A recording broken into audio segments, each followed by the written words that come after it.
Alright, well... I mean... What were you gonna say? I was gonna say, I mean, that is just D&D. Yeah, no, In essence. it's funny.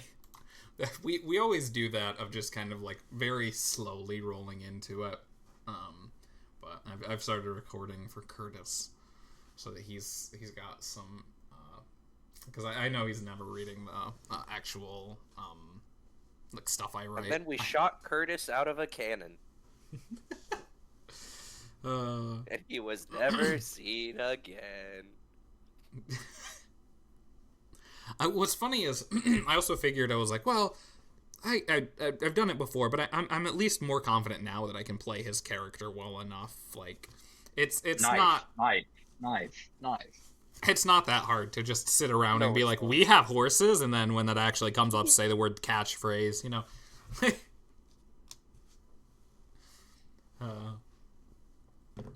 Viewers are down. Say the catchphrase. We have horse. The views are down. Time to bring in Chuckles. Yeah. But I have. Well, we hired Woody the Woodpecker. I do. I do have kind of catching up. That ironically, I wrote with Curtis in mind, so I'm sorry for Curtis's humor on it. But last time on Guild, the group returned to Lucia on the horses. Yes, we have horses. With the prisoner blaming his midlife crisis on our intrepid heroes. After dropping the disappointment of a man off with the King's Guard, the party travels to the palace to rendezvous with Geralt, who... Oh, thank you, Adblock. I appreciate that. That was really kind Why of you. did you write that in there? And no, my Adblock popped up and changed the page I was on Google. So, like, I just, as I'm reading it, just... Your Adblock is only... Okay, thanks. It's like, what AI are you using? That's terrible. Oh, I know I wrote this stuff yesterday while watching Stargate. And every time I'm watching Stargate, I have ideas. I'm like, oh, that would be fun for a little thing you guys could do. And I'm like, man, I hope that, like... D&D campaign. Yeah, I'm like, I hope that most of this D&D campaign doesn't end up being different plot points from Stargate worked their way in. Because I have, like... broad strokes of the story, but I'm also watching it and I'm like, oh yeah, that's cool.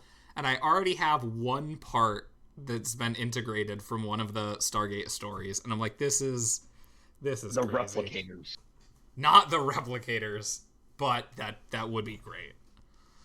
Anyways, going back on track to the part I was talking, I'm not 100%. Dropped off the disappointment to the King's Guard, the party travels to the palace to rendezvous with Geralt, who informs them of Vindex's creator's death and the shapeshifter in the palace prison, to which you answer by telling him first of the Lich Michael trying to come back. Down in the prison, Geralt shows the group the shapeshifter's only real weakness that they could find, silver. After a time of questioning with the prisoner with no real information gained from, the group is sent off to the Thieves Guild to find out what other information that the head they have as they head to the guild to investigate the shapeshifters and the killing of the king. Before leaving, Geralt mentions to them that they should stop by Kingscraft on their way to the Thieves Guild. That definitely happened the last time. Don't need to go to the last video to see that at all. But we did end more or less on the way to the Thieves Guild. We were about to get there. But on your way to the Thieves Guild's main hall in the city, you can stop by what's known as Kingscraft. John, you would have actually been there at least once to get some armor and weapons, or your spears and stuff, for the actual job of being the King's Guard before you became part of the guild, one of the guild founders. Alright.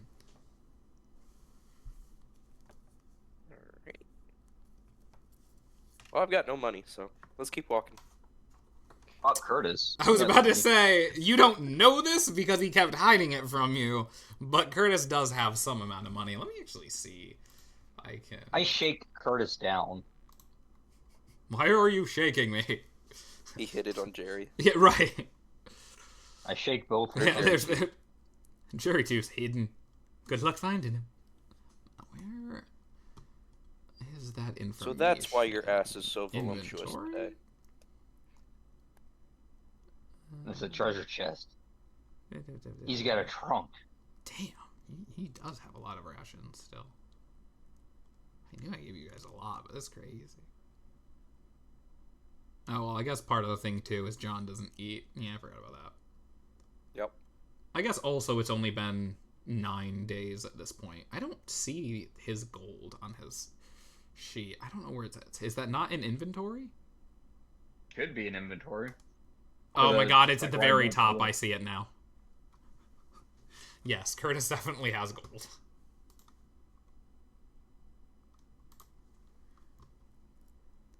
Well, looks like he's gonna bankroll everything this time.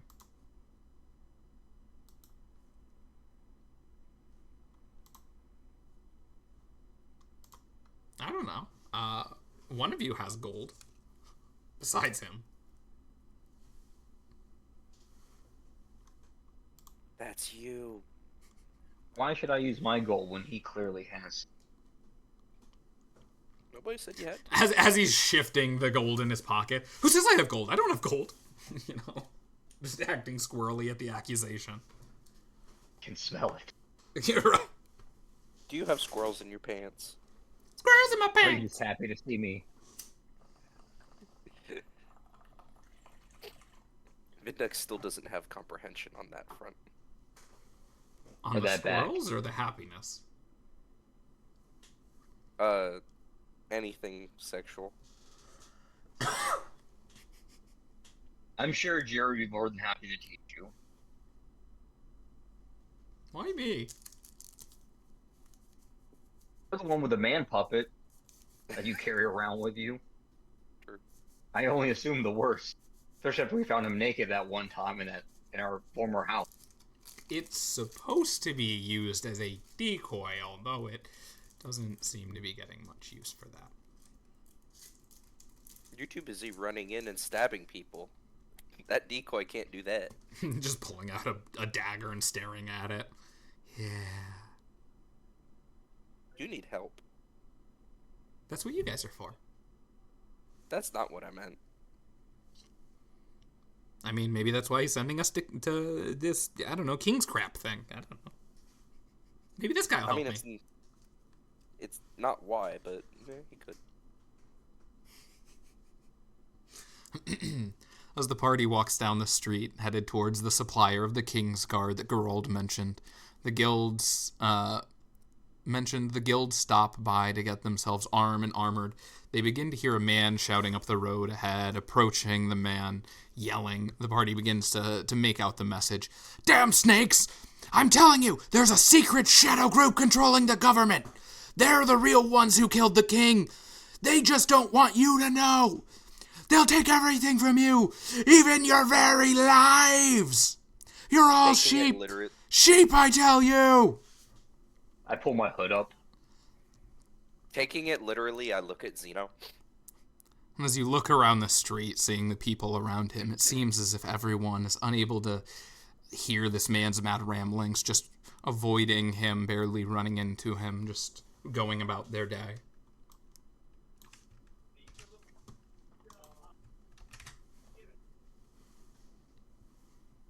You gonna avoid him too?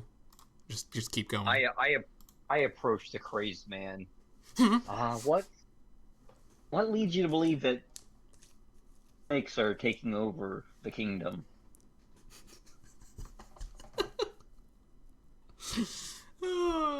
I've got to ask too, being that you are, you know, a walking snake person.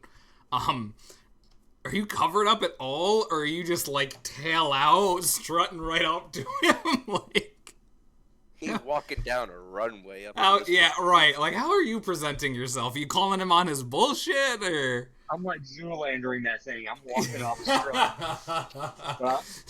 But I'm fully cloaked, and when I ask the question, though, you just see my tongue flick for a little bit, and I meet his gaze. Like, well, you gonna answer my question?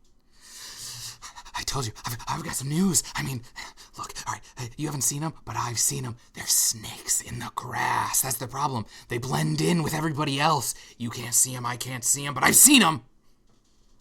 If you can't see them, how would you see them? I saw them, you know? They slipped up. You point them out to us? Tell us how they slipped up, so to say?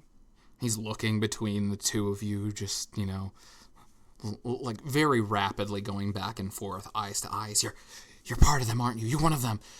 You're here to take me. And he starts to kind of just run off, like, you won't get me! Sir, how many drugs have you had this week? And Vindex is just like looking at him run away. As he's running away, just the accusation, not enough! I turn to Vindex. Can we arrest him for rebel rousing? I mean, he hasn't done anything wrong, and it's also not our mission. So, let's just leave him be, and if he gets in trouble, he'll be taken care of. He's just yelling at the sky. He's not yelling at people. Once it starts being, like, turns to yelling at people, that's when it's a problem. Once it becomes an aggressive crime and not a public nuisance. Conjure illusion to summon 1,000 snakes in the sky to drop on this man. The sky is falling! Oh god, they found me! You know, just snakes raining down. No! Oh my god. Do people normally react like this to finding out what you actually are?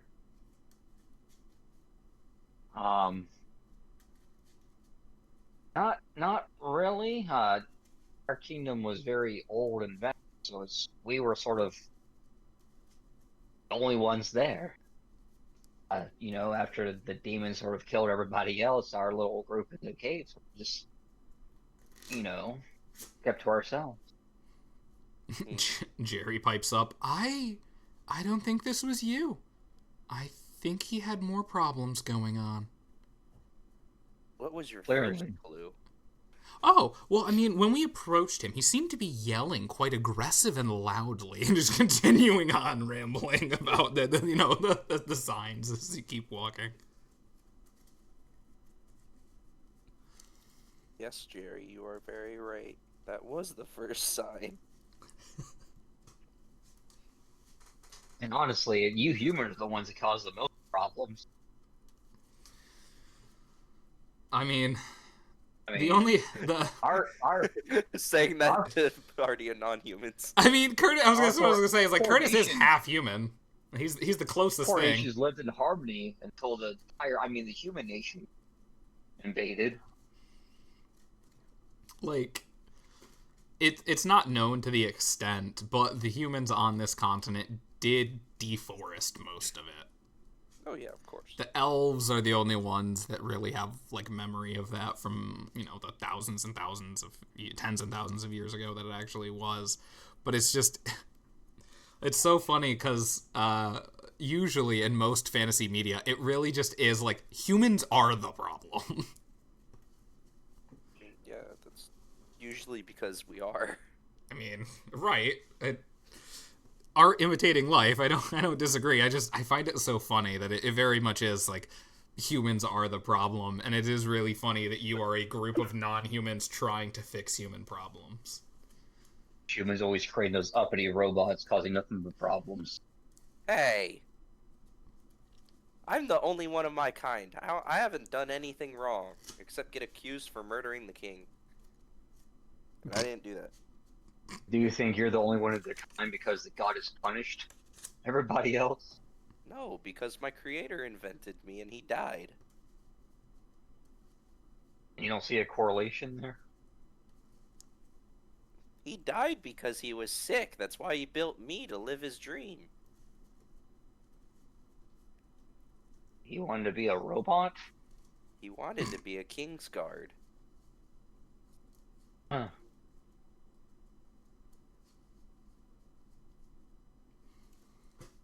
All right, and you guys begin as you're finishing this conversation. You approach the building. And like I said before, John, you've been here at least once before to get your stuff, probably a couple of times to come in and order your items specifically that you were requesting and coming back to get them. So you would know of the dwarf that owns and operates this establishment. It's a somewhat younger dwarf. He's 56 years old. His name's John Henry, but he goes by John, very friendly dwarf that helped you a couple times. And walking into King's Craft, as you look around the space, you see the walls covered with different blades, bows, armors, and items. Armor racks in the middle of the floor, with just enough room for Vindex to maneuver through with little difficulty as you all make your way through the sets of armor to the desk at the back. The proprietor of this establishment behind the counter with a few books on the counter. Approaching the desk, the dwarf calls out to the party. "Ah, there you are. You must be the city's new guild. I was told you'd be stopping by. I've got some gifts for the three of you, and you kind of catch his eye in particular. Boy, am I glad to see you in particular," he says over at Vindex. Why is that? Well, and he grabs this big box and kind of slams it on top of the countertop that he had his books on that he was working on. You see,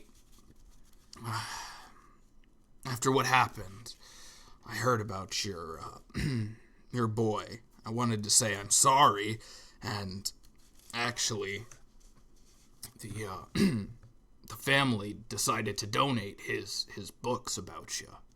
And he kind of motions towards the books that are on the other, next to the box on the counter. I've been going through them and realizing just how special that kid really was. But going through this, I realized something, and I was hoping you might be able to come in, if you wouldn't mind. And he goes and he grabs a stool from over. Could you turn around for a second? Of course. He gets on top of the stool and reaches in and starts messing around with things. I think if I do this, insulate here, and you can feel just weird fingers going and crawling around. There we go. And closes you up, pats you on the back plate where he was just kind of messing around. Well, now I think you should be able to avoid any problems stemming from high electricity blasts. This gentleman, this very kind dwarf, has just given you an immunity to thunder damage.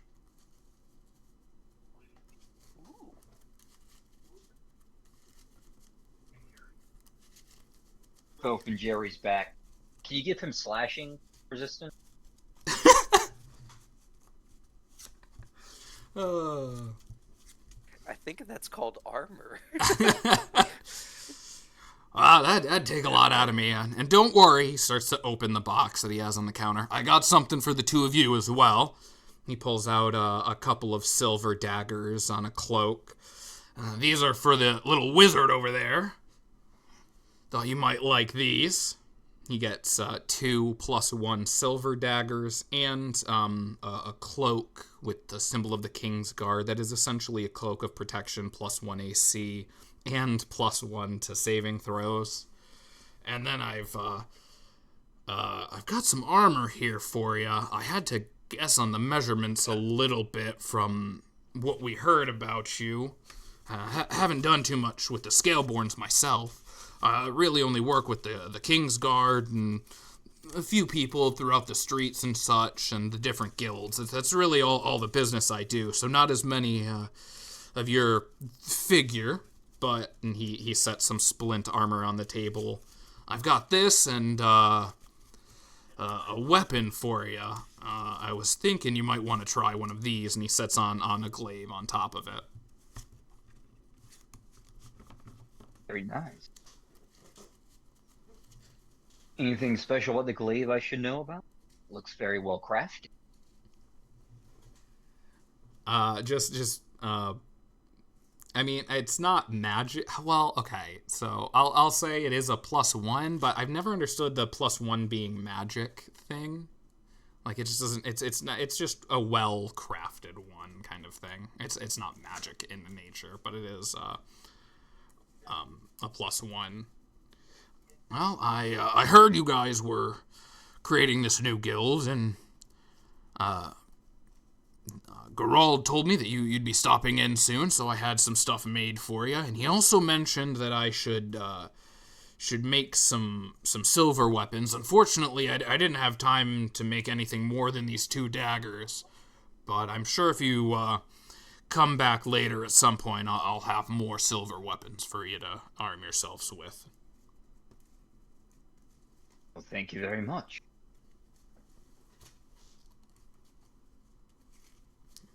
You're very welcome. Just to clarify, you said thunder. Did you mean lightning? Yeah. Because that's 2 different damage types. It is? I thought it was 1. Nope. Then yes, I did mean lightning. That's crazy. I was like, you were the first one I thought of, actually. You were the first quote-unquote gift I had in mind.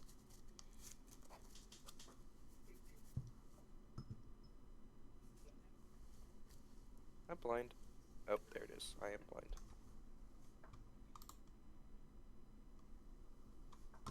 Ooh, I wonder if I can face a blue... Or I probably can face a blue dragon now. Let's find a blue dragon! Things still alive in this realm?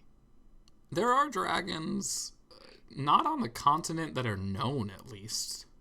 Like, no one's spotted a dragon here, and I mean, beyond Dragonborns, but those are a little different. No, dragons don't really come down from the north too often. Very, very rarely. And even then, they usually, if a dragon would come down somewhere, most of the stories and tales are from, dragons staying somewhere too long and getting killed.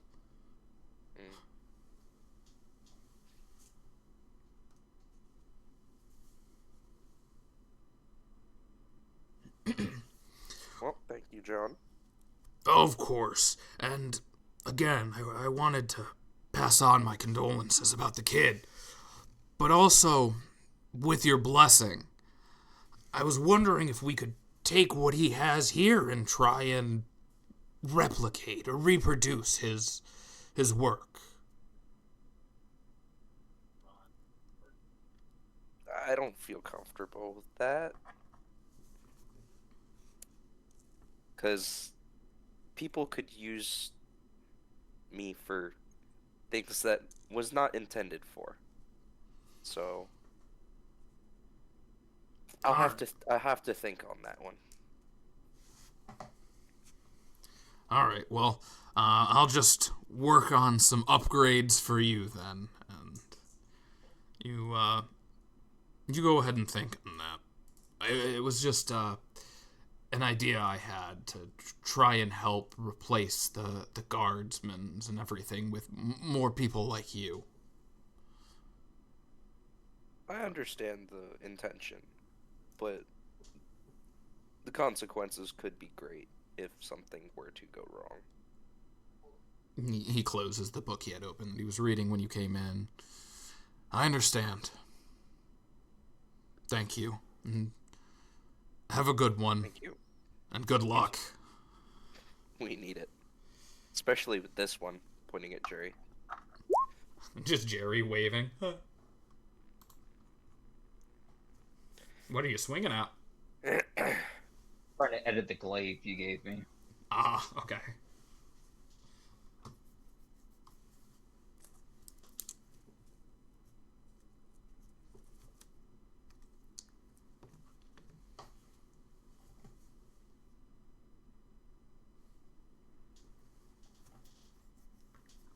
What's the problem with giving things like that? It's just like, if there's not, that free version, trying to edit it in this software can be such a odd thing. This is why I use Mythweavers.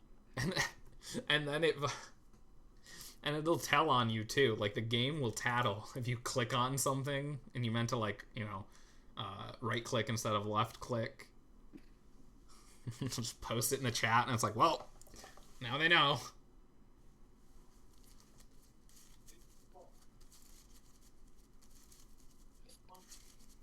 So, when we walk out of the shop, I like specifically listen. Do I hear the guy yelling somewhere else?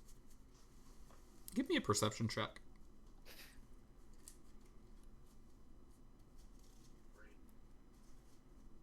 Come on, load. There we go. Oh. Yeah, definitely not with the even with the 12 though. Like the sounds of the street. I mean, you are on the main street of the main area. Like, this is one of the most busy places in the city. Like, this and the market district, just depending what time it is, are the two busiest places in the city at any given point. So with the gentle roar of people just going about their business, it's just too much. Okay. Off to wherever the place was called that we were going. Definitely not Assassin's Thieves Guild. They're definitely not Assassin's Guild, yes. Alright. Can you still hear me? Yep. Mm-hmm. Okay, because I moved a note that was under my mic, and I wasn't sure if it was going to make it do the thing it normally does when I touch my mic or not, so just wanted to make sure. I also, every time I look at the Lucia Church out of the corner of my eye, it looks like a sushi roll. Did you say a sandwich? Sushi roll. Oh, sushi roll. Okay, John, cleared his throat right at the same time you started to speak, and I just couldn't quite hear it. Oh shit, it does kind of look like a sushi roll. The more I'm staring at it, the more I'm realizing it absolutely does. And I was looking around, and the fountain that's top left was the first thing I saw. I'm like, maybe he's talking about that, but it doesn't say Lucia Church. I'm looking around, and then just out of the corner of my eye, I see the orange. I'm like, is that it? No, I squinted and just sat up straight, and I went, "Oh my god, that's a Tatsugiri."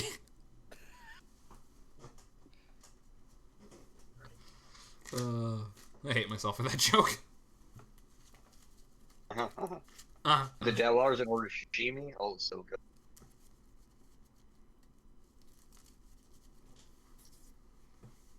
Off to see the guild, the Thieves Guild of Thieves. I mean, I've heard worse songs. Walking up. We already went to see the Wizard, so we can't sing that version of it. I mean, I'm with you always. Why do you need to see me? Not you, you dummy. Oh. Walking up to the Thieves Guild, you notice all the buildings are in a row and all the wooden banners on each covered with the different guild symbols. As you approach the wooden door and open it with the brass handle, you're met with the smell of burning incense as you see down a hall. Right, because we're not there, let me swap Smooth Party Ribbon. There we go. No, I know what we should name our guild. Wrong. That's a random house. That's the Thieves Guild. Can we workshop our guild being called the Bad Dragon Guild? No. Oh my god, I hate you. I'm not even gonna pretend I don't know what that is. I don't know which time. I think it sounds pretty cool. Let's fucking do it.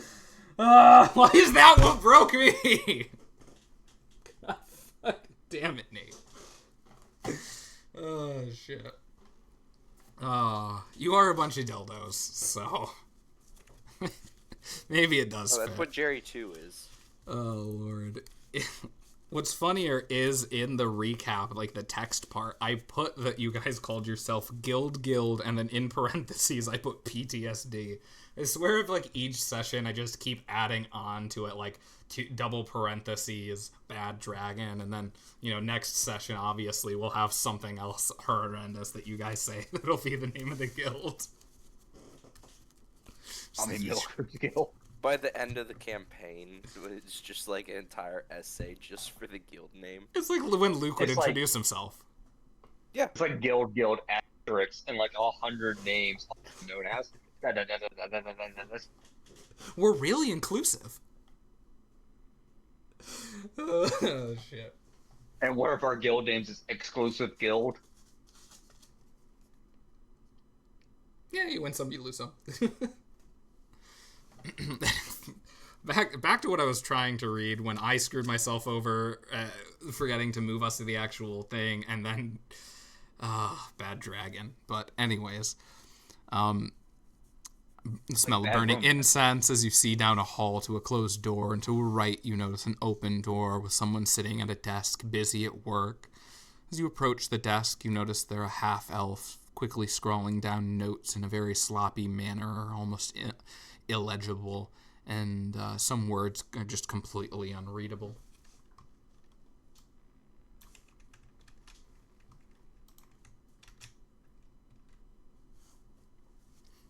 I ask them, can you read this? And I point to the one of the words that's clearly like incomprehensible. Well, of course, this is assistance. Wait, why are you reading? Who are you? Whoa, hi. I mean, he just kind of fixes himself. I'm sorry, I'm Dan. How can I help you? My name is I'm Vindex. Zeno. Jerry, Zeno, and Vindex. Good to meet you all. What can I do for y'all? I gesture towards Vindex. You're the de facto leader, so you claimed. I'm sorry, I didn't claim anything. Oh, were you talking to him? You met him. I'm sorry. We are a new guild called Guild, and we were sent over here to find out more information about the shapeshifter and other stuff that I don't remember, honestly. He stands up and goes to shake each of your hands. It's like, oh, it's good to finally meet you. We heard you guys would be coming in. Yeah, Blink's ready for you. I'll just let her know you're here. Let me make that same No. fucking joke, guys. Let it go. No. I hate it too, because I had some other names and I was like, nah, that sounds too much like this, too much like that. I can't believe I didn't even think about Blink 182. This is what I get for naming people at the very end of, like, when I'm finishing stuff up. Like, it's always the last thing I do. Anyways, yeah, Blink's ready for you. I'll just go and let her know you're here and everything. Just make sure, and you just wait 1 second, and he just goes in, opens the door a crack real quick, sticks his head in. You can hear something, but not anything, and he just opens the door fully. All right, go ahead in. She'll see you now. It's nice to meet you all. It's really cool. And as the door to Blink's office opens, you're first hit by the smell of lavender. So you see the small cloud of smoke kind of crawl out of her office. Behind the intricate wooden desk sits an older human woman who looks to be in about her mid-50s with darker gray hair that looks like at one point it was a deep black, but with time and strife has grayed. She's wearing a long, hooded purple robe covering her completely, leaving no idea what she has underneath, weapons or otherwise. I hate my fucking mind. Yeah. Oh, Vindex is so hard to play because my mind goes stuff and Vindex won't because he doesn't comprehend. We called an error, a ghost in the shell, so to speak.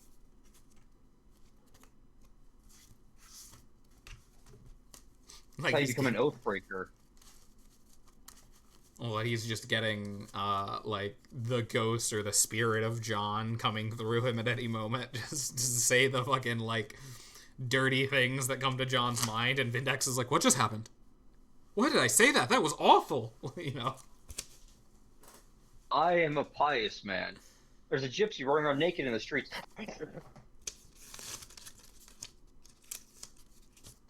Gypsy. Nice to meet you, Blink. It's very nice to meet you as well. I believe, and she shakes your hand. I believe you're Zeno, and kind of motions with her head. Jerry and Vindex, correct? That is correct. Please, well, one of you at least can sit. And then you see there's this one chair just kind of pulled out a little bit across from her desk. probably safest if Jerry sits, let's be honest. I don't know. Zeno could too. I figured you wouldn't, but there's I don't know. always I the feel like option. if Jerry's not sitting down, he'll go looking around for like daggers or something. That's and fair. grab it. Just like, all right, now put your hands in your pockets. Remember. I Jerry up and then sit in the chair, but like sideways, so my tail like sort of like ropes over one arm and I'm over the other. Sitting like a bisexual. Sure. Do you not know about the stereotype that bisexuals don't know how to sit in chairs? No. It's like the I most say as comfortable I way to actually, sit in a chair. as I say as I actually changed the way I was sitting in my chair. Don't worry about it. Calling himself out. Yeah, a little He bit. did have the back towards us. He was facing the back of the chair. One of those cool kids. Hey, he's sitting like us. No, I was just sitting on my legs. I embrace the bisexual stance. I gesture for her to continue. Don't worry about Jerry. We tied him up for his own safety.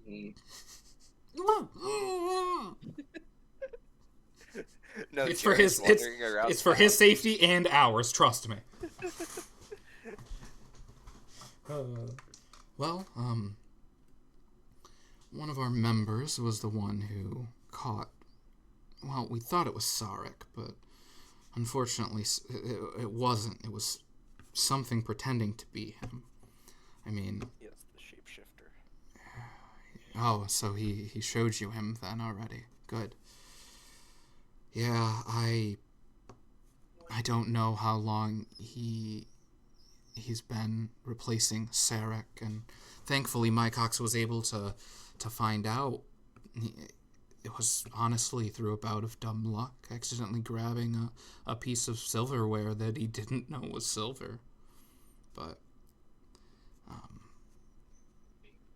Didn't So we you get found out of the- him how long he had been here? I don't believe so. I remember you command word talk to him, and he was more just kind of taunting you. He did end up slipping a bit more, mentioning, essentially Michael, not by name, but Well, yeah. yeah, I think that's about Okay. it. But unfortunately, we have no idea how long he'd been posing as an imposter, or why, what he learned.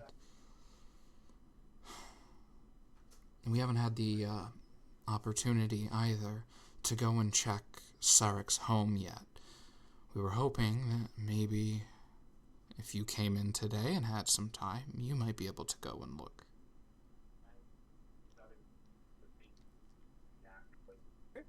Yeah, we can do that. Certainly don't mind. I appreciate it. You might not think it, especially with our name, but we're run a bit thin these days with everything going on.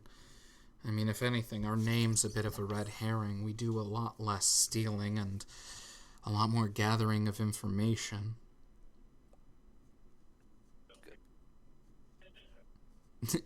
Are you saying that, or is Vindex? Vindex is saying that's good that it's not so much stealing. Yeah, I mean- I There's no greater treasure than knowledge, so a theft of knowledge is probably the most grand, and maybe the most useful. you're a smart one. Yes. I have my moments. Don't we all? We use the name, but oh shit! I just knocked into my microphone with my hat. Apparently, it's better than I thought it was at getting knocked around.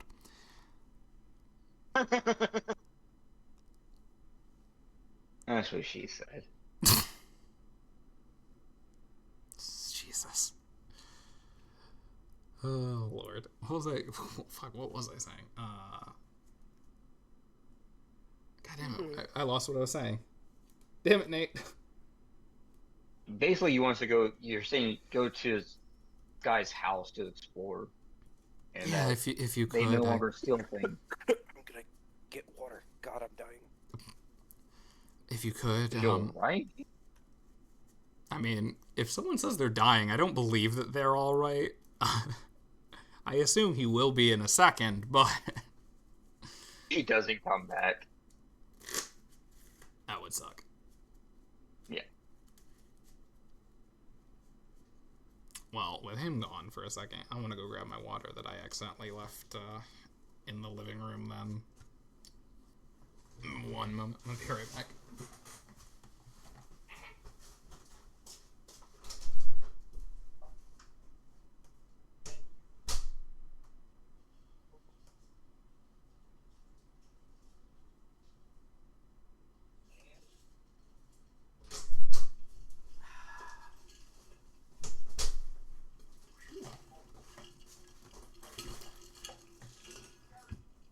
I am back. I got it. Back. But, yeah, she was saying essentially they haven't had time. They've been stretched thin just trying to gather information. Oh, perfect. They've been stretched thin trying to gather information for, obviously whatever the fuck's been going down in regards to the assassination and everything. And so, they've just been stretched thin and are kind of asking you. She did also mention that, excuse me. Ooh. That was like 3 burps in a row. She did inform you that Mycox is the one who lucked into catching Sarek. If you wanted any information before you left, and how to get there, and any more information, you can go ahead and talk to him. He's in our seating area just past the kitchen. All right. Where's the kitchen? Oh, as soon as you... My bad. I'm so sorry. As soon as you walk out the door by Dan, just take a right and head straight to the end of the hall. That's the kitchen. And once you're in there, you just take the door to your left, and that'll be where Mycox is at. That name. There's a good joke coming soon. I'm thinking about it too. I'm just not saying anything. That's so funny. I hope he's not big, man. I was just about to say, is is this the first Yix? But this is your first Yix. If I'm being completely honest, I only have 2 of them named. At least that I can remember. There might be a third that I'm forgetting, but I've only Mycox named and his a handful. sister, Alada. A lot of Bix. A lot of vagina. Well, no, because the last name Bix, so it'd be a lot of Bix. I guess I asked Blink, are you a leader or a captain of this guild? Yeah, I'm the guild leader, the first person that started this all a long time ago now. I don't know how many years it's been, but with the previous king, he wanted different guilds with different responsibilities beyond just the king's guards, so that the community had different people looking out for them that weren't just the rule of law coming down on them, and we all carved up our own responsibilities, and we ended up being the forgotten guild that everyone just kind of forgets and looks the other way while we stay in the shadows, listening, watching.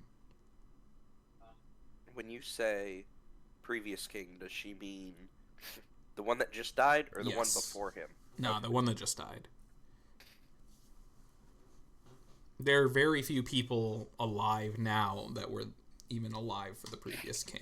Humans, I mean. Mm. Like, that king was very old. He was in his, I think it was 70s. It was mid-late 70s, if I'm remembering correctly. I might have had him in the early 80s, but I think it was late 70s. Like, he was old, and, although he was killed before his time, it wasn't that much farther before. Yeah. Alright, well, I guess we should go talk to, what was the person's name that you told us to talk to again? Mike Hawks, can you see on the thing, like, the little name badges at the bottom? No. Oh. On my screen, it has the name. I can press a thing, nameplate, that's what they call it. I can, click a box that says nameplate, and under them it has their names. So I thought that would, like, go through on your guys' end, too. I'm sad it doesn't. Nope. I guess it's more for DM reminder. Yeah. That just makes me sad, though, because I thought that could be a really fun way of doing things without having to, like, verbalize it, but I guess not. Could you open it as an initiative order? So we can see all their names? I mean, I can add everybody to an initiative. Add turn. Oh, it still doesn't give their name, does it? Oh, does it not for you? Damn.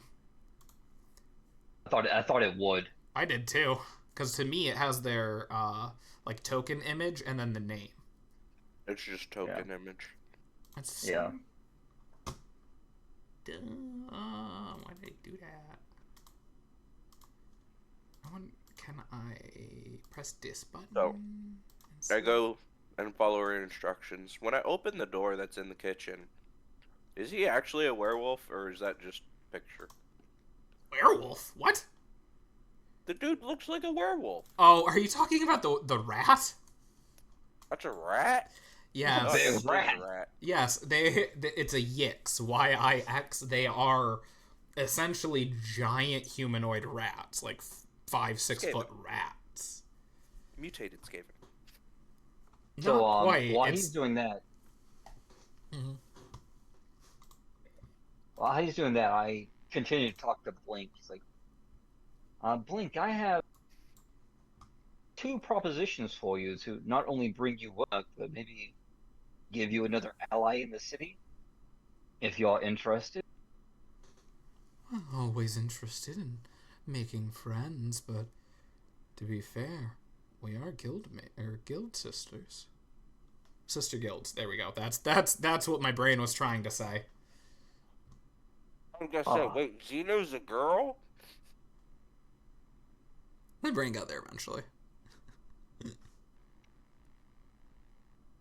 Oh, I guess that answers my first question. I was unsure of the political maneuverings. I didn't know if guilds were already sisters in arms upon establishment, or if you had to seek out treaties or negotiations with the other guilds to establish a Oh, I mean, you know how it goes. My Thin Mints. That's a depressing thing to cry. You know how it goes. The different guilds have their different ways of going about things, but we have a pretty good working relationship with the merchants. The hunters and warriors guilds also have pretty close relationships with each other, and the mages guild, of course, are too far up their own ass to really care about any of us. Well, even though you've already said that, I'd still want to hand over an olive branch to, I guess, cement this relationship of sorts. We will gladly come to your aid if needed. I appreciate that. She kind of puts her hand on the desk, like, trying to, like, get you to put your hands on her so she can put the other one on top of it, and just, don't worry. We'll always be there if you need us to. And she kind of taps the side of her temple with her finger. And keep an eye out. We're always there. Now hurry along. Before that, second point. some of the dealings I'm sure you're aware of in the kingdom. There's been a cult uprising, yes, in the blandest of terms to put forth. A a cult that wears masks. Very strange wooden mask. And I try to draw a picture of the mask they would wear. Don't you have one? Not Muse quite doesn't. like. Yeah, I was gonna say Muse doesn't look Oh, like those I masks. thought we grabbed one of the others. Grabbed No, some you technically still are in need of one for the druid that said the That's what I was thinking of. yeah. And Okay. that's what I'm trying to get to right now. I had a feeling that's what you were going for, was trying to find That's- one. Yeah. Oh, we've So I guess to speed that along, I'm basically commissioning a job to, if they can find one of these masks or procure one some way.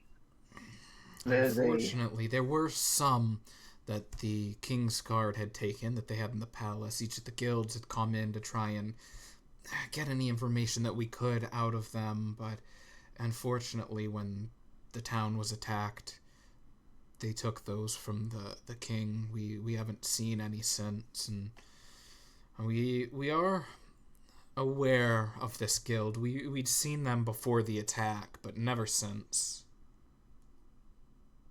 if you do find another one laying about, there is a ally of sorts that would be interested in receiving one.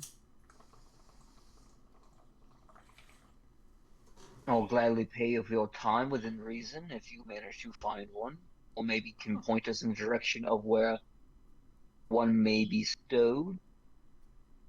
With a kind of wry smile, she almost chuckles and says, "Sounds like you've already got a lead.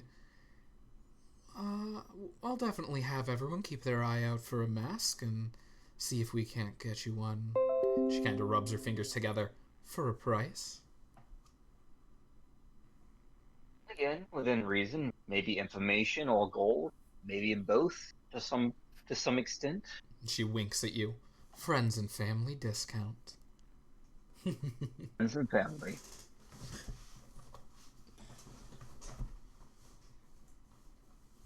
I'm off then to see And as you're going where to Vindex meet up left. with I was gonna say Jerry, Vindex, and Mike Cox. Yeah, as soon as you walk up to him, he's sitting in that chair, just kind of zoned off in his own world. And as you approach him, he just kind of takes notice as you get close.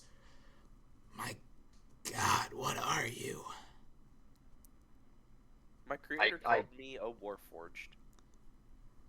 "Yeah, you are. Jesus. Wait, are you the new guild members that are here to help?" Yes.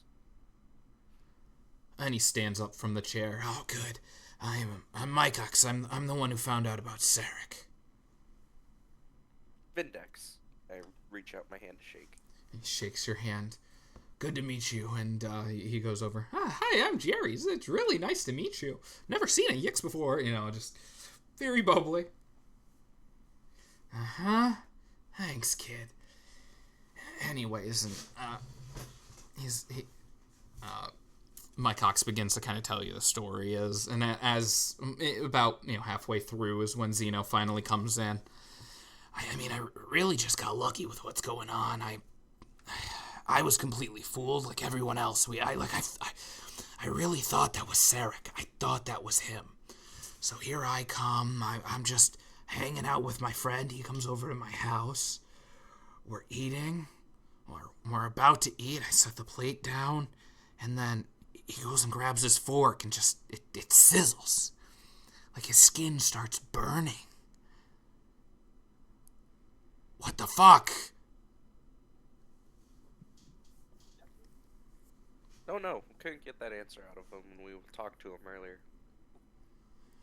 Yeah, we couldn't get anything out of him either. Oh, we got him to talk. Not very much worth info, but... Oh, well, that's more than we got him. Yeah, it turns out command talk. Let's make some talk. His eyes kind of widen a little bit. Yeah. Yeah. That should work. More like command yap, but yeah, work. Yeah.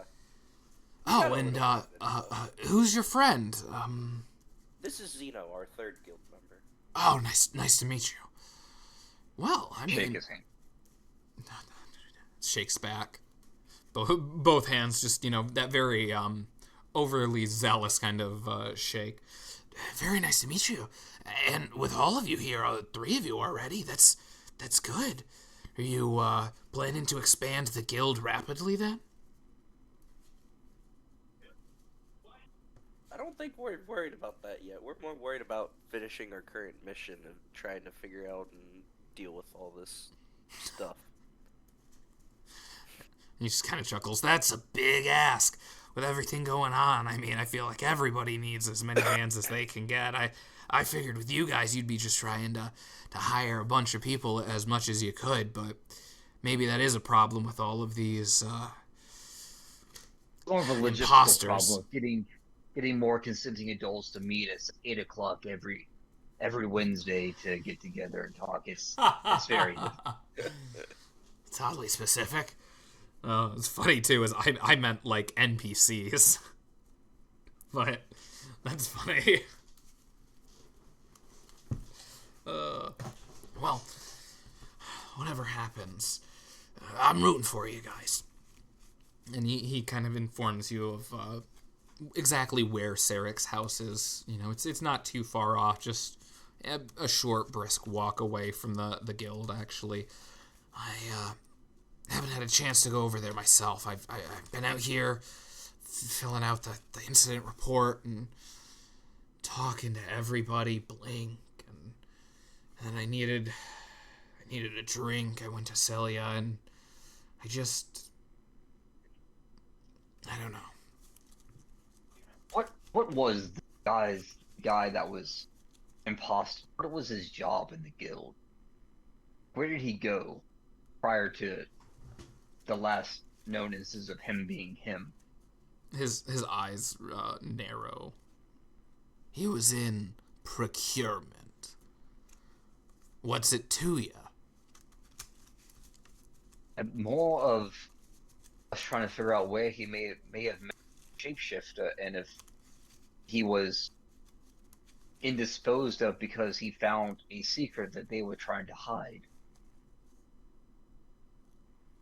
I too am a man of procurement. At least that's how I ended up here.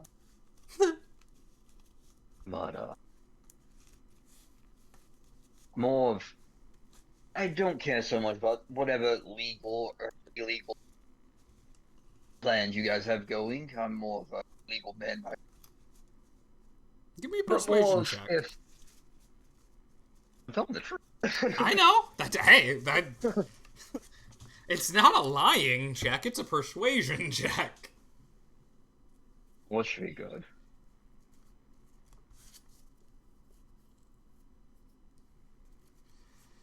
Yeah, I'm sure you don't care, but he kind of motions towards the other two. I don't know what these two fucking think. But anyways,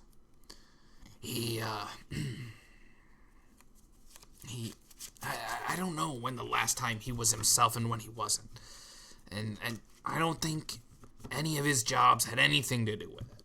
Just go check his house and see what you find. Then come back and we can continue this line of questioning if you really have to. But I'm telling you, there's nothing about him. Nothing. Not his work or anything. They came for him. I can feel it, you know?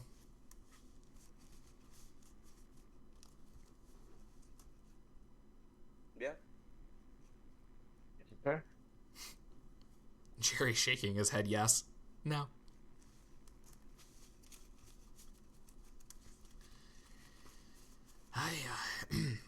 I've got some stuff to do. And he reaches down to the leg of the chair, and you realize he's got a bottle of something that he takes with him as he leaves and goes downstairs. Or sorry, upstairs. Or no, yeah, downstairs. There's the downstairs and upstairs.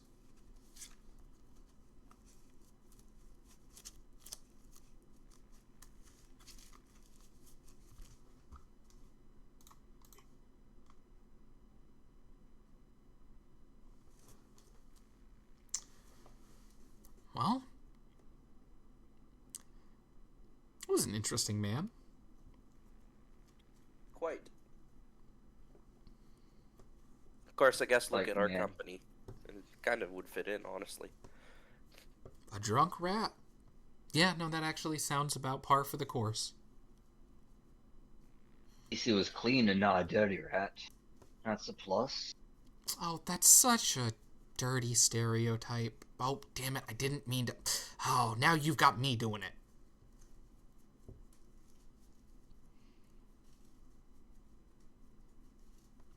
I don't know. Why don't we stop and get some food before we leave? I'm hungry. We have food. Yeah, but it's not fresh food. And I mean, can't you smell the kitchen? It smells delicious. No. Yeah, good point. That's my bad.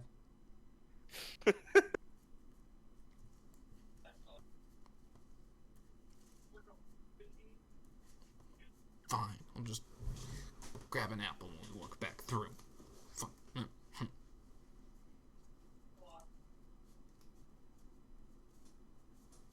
I guess we need to go to this man's house. Oh, you're the squire of the god. Go get us a warrant or something to look at this man's house. I'd hate to be arrested by you for trespassing.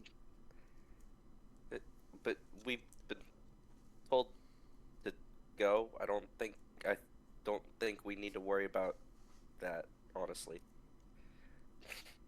What's a warrant, and why would we need one? I mean, the guy's dead. We were told by the highest authority figure to go do it. Do we Exactly. need? That's what Yeah. I'm saying. Yes, and if we're told to go do it, legal documentation is always key. Like, what if we get stopped by an unjust god that's working for the cult faction? He's like, "Boy, solve this then," and then stops us at the house. You're like, "Where's the paperwork?" Told by Geralt. And he's like, "Geralt? He has no power here." And, then we're in trouble. One of We Thieves need- Guild walking behind you. Fucking bureaucrats.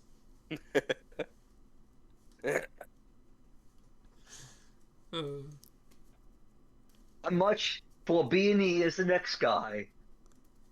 But if you want to play this legitly, I suggest we get a warrant. Yeah? Yes.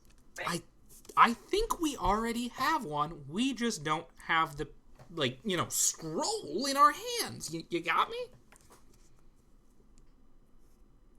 I mean, if you want to Hey, waste hold- time trying to get the paperwork, be my guest. But I mean, I hope right, it holds up in court.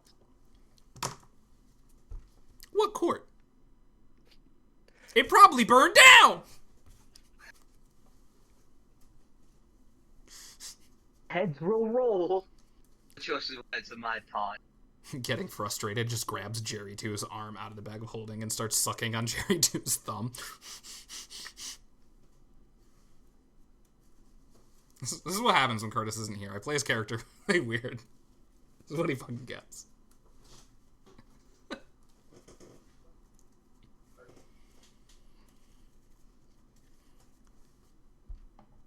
What's also funny is I never in a million years thought that our closest character to being a thief is the one wanting, actual legal documentation, being like, no, we're not breaking into this house.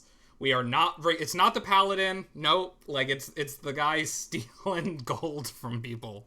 That's What? like, I want legal Better- documentation that says I am allowed to be here. What better way to steal something than under the power of the law? Our government, it works. That's In fact, so if I get true. this document, I should get a advantage on every slide of paycheck. Everyone. For the rest of the campaign, just everyone. I have the power of law on my side. you say I have the power of Wah on my side? Like Waluigi? Wah? Long. Oh, Law. Okay. I don't know why my brain went to Waluigi first. Wah. Dang.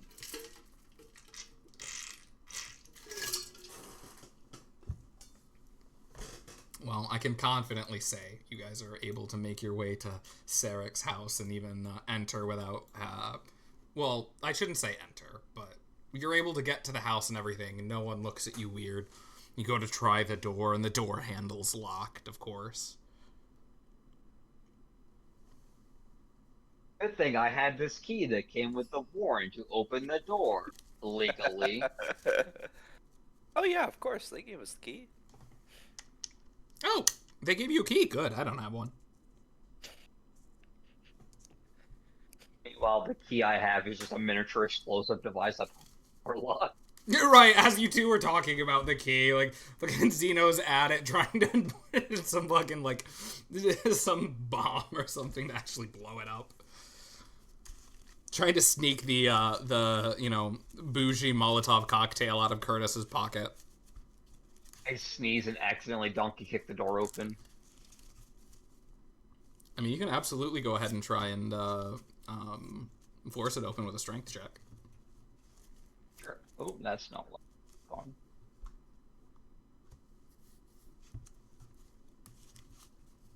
A strength check. You want to roll it as legs or straight strength? Yeah, straight strength.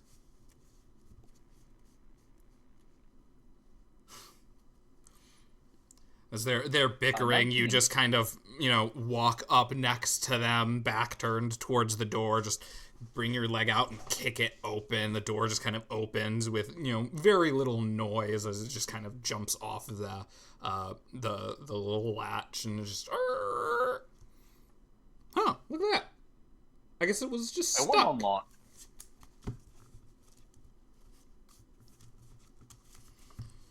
You're able to enter the home without any real issues. Put the door back in frame. Put it back on its hinges. No, it's still, you know, not too damaged or anything. It got, you were able to hit it hard enough that you kind of just knocked it out, like it jostled it in just the right way that it kind of like unlatched itself. The handle's still locked and everything, but there was enough give and room that you were able to kind of kick it, warp the door, and just open it. You know, these aren't like modern day crafted by size and everything. Like this was just a house put up, and this was just like the size of the door that roughly fit, so they put some hinges and stuff on it and were able to get it to work. Got you.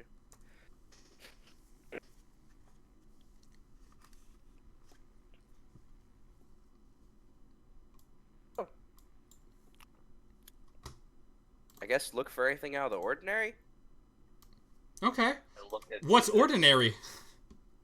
I don't know. I don't know this man. Well, I guess we'll never know him. Poor guy. Alright, and Jerry's gonna walk up to the bedroom door and, like, slowly push it open. Just very cautiously have Jerry 2 out in front of him. Like, if anything jumps out, he can throw Jerry 2 at it. Opens the door with a whimper. Nothing. Sticks Jerry 2's head in first to kind of look around, then he sticks his own head in. Okay, looks like the bedroom's clear.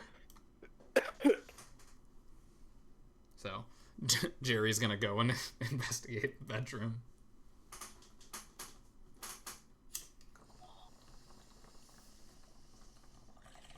Is that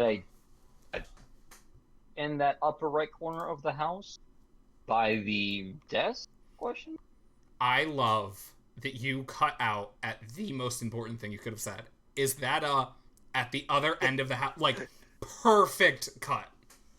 Yep. Hatch. Is that a hatch? No. What I think you're seeing is a box. Because there's a chest and a box in that very back room that you haven't seen yet.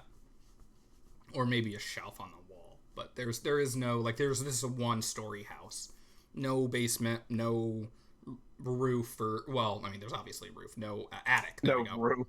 No roof! This is what it looks like. Top view down, like, just Open roof is floor gone. plan. I love that. I'm also impressed that I said roof and not roof. I'm proud of myself for that one. It's not room, it's room. Okay, don't at me like that. I'm gonna go make my way to the study. Basically, I'm gonna mosey my way through the house until I find something that looks like a study. Yeah, that would be the rear. Yeah, I mean, that makes sense, too. I mean, you've got the kitchen, you've got the living room, or whatever you want to call it. Not dining room, but, like, I guess living room, and then the actual kind of study. Vindex, are you just... I was gonna say, are you just checking out the kitchen? So you're all checking 3 of the rooms, kind of thing? Wondering, seeing if anything looks weird. Alright. John, go ahead and give me an investigation roll.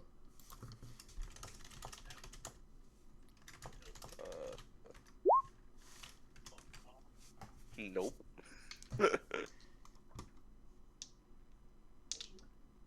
Table's made out of wood. Alright, let me see. You've got to be fucking kidding me.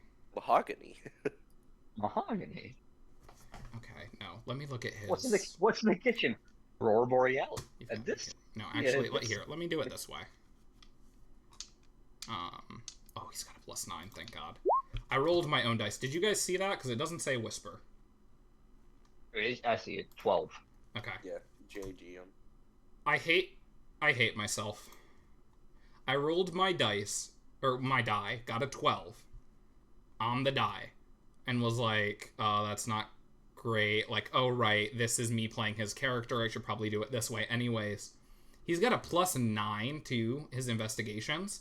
He rolled a 3 in the... like, that is what I rolled without modifier on my die. I'm a little salty about that. Oh... I mean, you hear Curtis yell from in there. Oh, I don't see anything but clothes and more clothes. Oh, hey, look, some underwear. And Vindex, you are unfortunately not able to find clothes anywhere in the kitchen, but you're not able to find much else either. There's not even really any food in the pantry, that little cupboard over there. Nothing on like, just completely gone. No, not even spider webs, just empty, like, nothing. And then finally, we'll get to Zeno. What you can go ahead and roll investigation if you are like, and you were saying that you wanted to do something too, I think. I basically want to investigate the desk first. Perception or, like, investigation. I want to see if anything's been disturbed before I look to see if I can find any. Like, hey, this desk has been moved out of the place. I see a spot here where it once was. I'll definitely let you choose investigation or perception.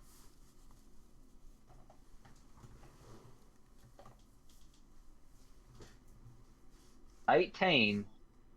You walk in the room, you notice the empty shelf to your right, you go to stand right where you are behind the chair, and, just maybe a handful 5 feet from it, like, you see there's some notes on the desk, and as you see the notes, you notice almost like a little bit of movement in front of you. You're not sure what it was or where it came from, but you're not alone.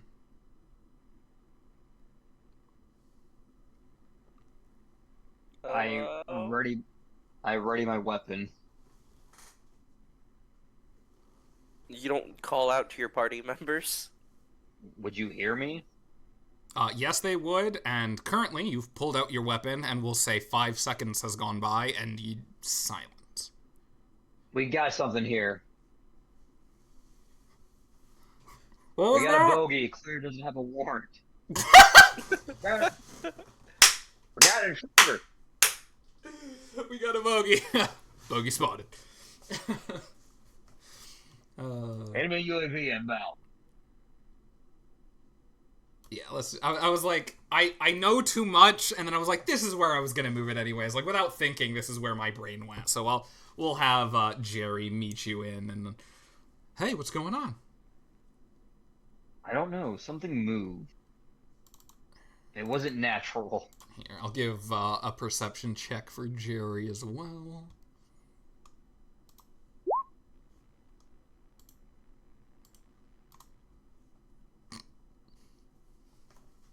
So close. I'm definitely getting a feeling like we're not alone, but I can't place it. What did you see? I'm not sure. Something just the corner of my eye moved. Just grabbing both of his silver daggers that he just got. I don't like this. Are you going to join them? Are you, Vindex? Are you still in the kitchen? I'm going to start sweeping my weapon along the corners of the room, high and low. And I tell Jerry to work in a counterclockwise motion to where I'm going. To see if there's anything invisible. I'll start, moving around, swinging at things, but you're not hitting anything that's not there. I think I broke my brain with that one too. Sorry. Anyways, nothing's there. You're not feeling anything, seeing anything, or hitting anything that is invisible. Interesting. To where I saw whatever it was that. It was when you were, just looking at the papers, you just saw movement at the very bottom of your vision. You're not quite sure what it was, but like I don't have a better way of saying it other than your subconscious registered that there was movement, but your conscious brain and your eyes couldn't keep up with it and couldn't tell what it was or what was going on. But can I, like you said, bottom of my vision? So it's like, was it like bottom of my vision, like top of the desk? It was like on top of the desk, or like bottom of my vision, like at my feet? It was right. It was like almost like by the chair. I guess I start looking under the desk.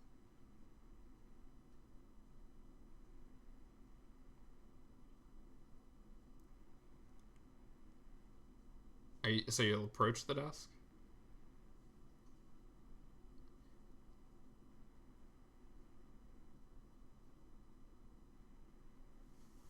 I approach the desk, move the chair out of the way. Okay, so go ahead, move your character to where you'll be standing, and I'll continue.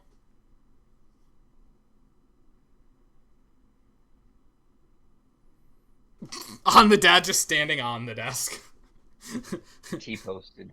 Hey, no one gets. I'm not gonna lie. I thought you were like trying to like gently kick the chair from on top of the desk over, like fuck you. Like there was a big bug or something on the bottom of the chair. I just have this whole image in my mind. I assumed you were like right here, on like next to it is what I was thinking. I'm between the chair and the desk. I mean, that's not really a place for you to be, unfortunately. The desk is right up. On top of the desk. I was gonna say it'd have to be on either side of it because as soon as you go up to it and go to move it to get in front of it, the chair begins to morph and twist, and a tongue wraps around your arm. It's on there. Oh boy, it's not just one.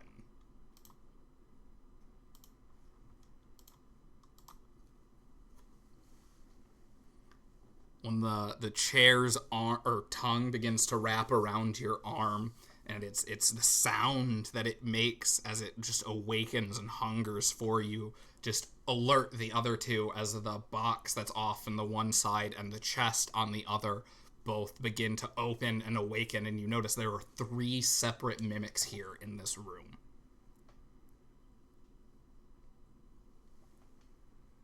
Joy. Joy, joy, hallelujah.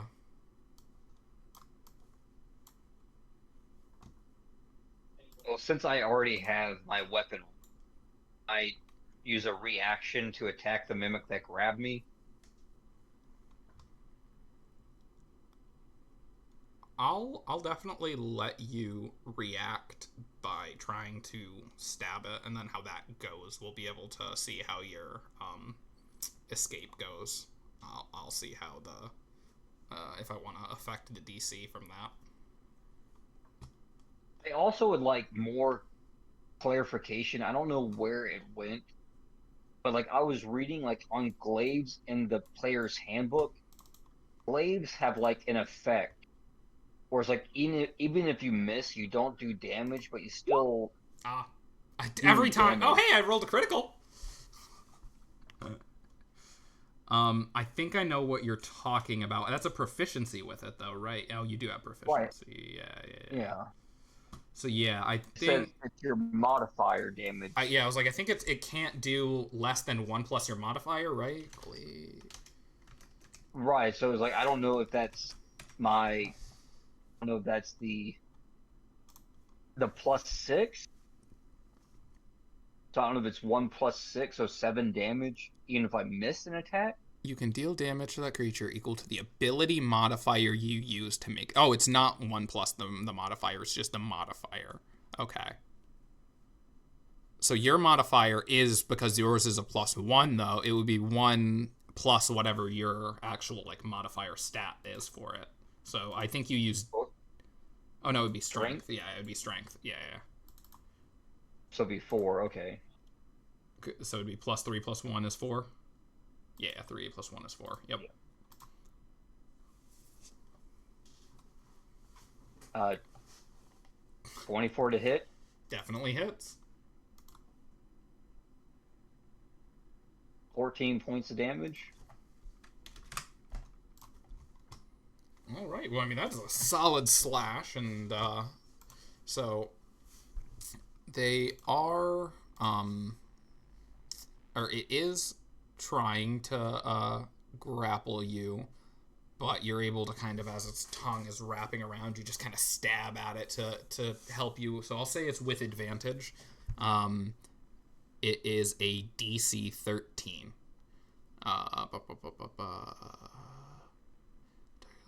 Grappled can. Yeah, it's just DC 13. No, it doesn't tell me if it's strength or. I would assume it would be if it's a grapple. Yeah, I thought they were, but it doesn't tell me. And the actual thing here, grapple 5e. Yes, strength athletics.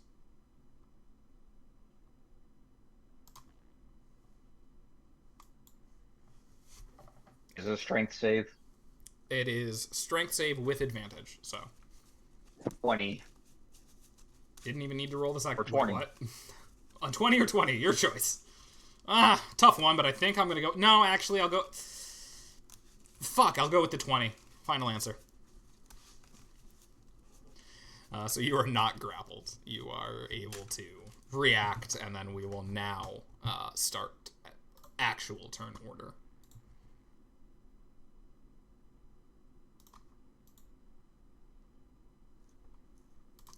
Actually, here, let's do it this way. Remove. I'm going to name all of you. So your chair. Chair bitch, box bitch, and chest bitch. Chest. And Bix box bitch. Sure. Alright, and then add turn. They all have. Oh, whoops! Didn't mean to press that. So 9, 8, and 21. Damn. Ah. My initiative is not so good. 15. All I also have to roll for this fucker. It also doesn't tell us which one's which. Which one's 9, 8, and 21. Oh, good point. The chest is 9, the Bix Box bitch is 8, and the chair is 21. Okay.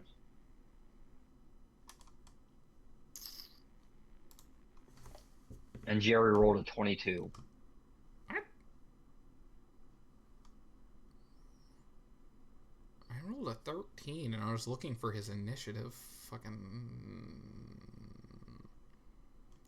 Am I losing it? No, it's not there. Initiative's... There we go, +5. So he, well, he rolled an 18 total, so... That's not bad. And go back. Sort. So, starting at the top of the actual initiative in combat,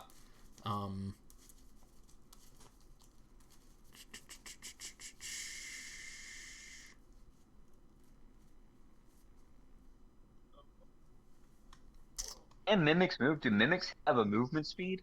yes. Yep. They have 20 feet of movement. They can crawl or hop, just kind of depending. They also have a bonus action to shapeshift. But, they also have the ability to kind of, like, it's called adhesive. So, like, they can stick to things and stick things to them.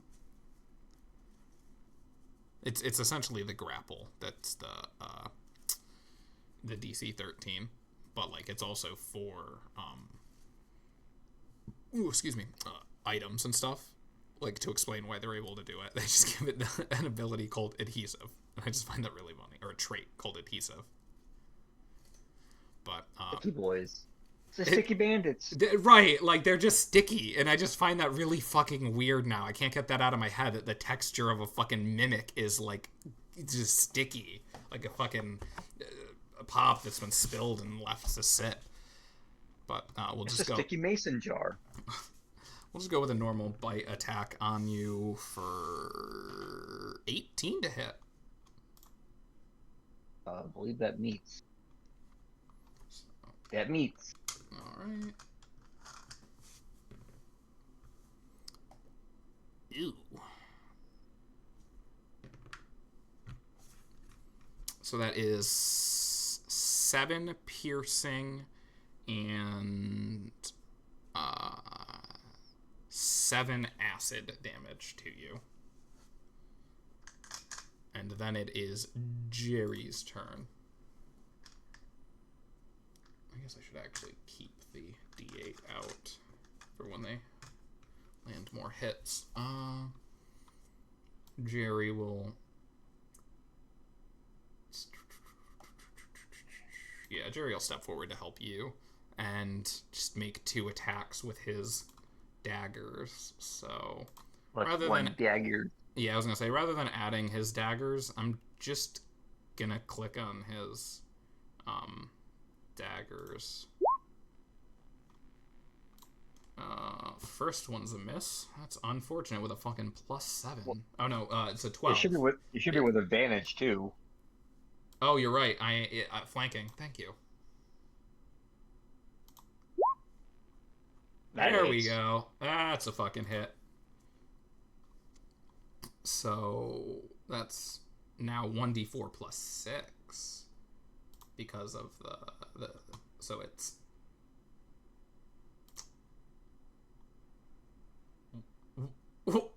that was max damage. I mean, there's also a bonus attack for his offhand, but that's just kind of crazy to me. Max damage, right? Not thrown. So... Oh, that was a critical on his offhand. 18 points of damage. No, that was 2d... Wait, what? Oh, yeah, because it doesn't double the +5. I always forget about that. Yeah, it's 2d4 plus 5. So it's total a total of 21 damage dealt. With his daggers. Oh my god, I'm an idiot. No, they're silver daggers. Mm. Slightly shitted daggers. No, they're dealing double damage because they're weak to silver. Oh, you just annihilated that mimic. So that mimic just took 42 damage from Curtis. 48. 42 damage, yeah.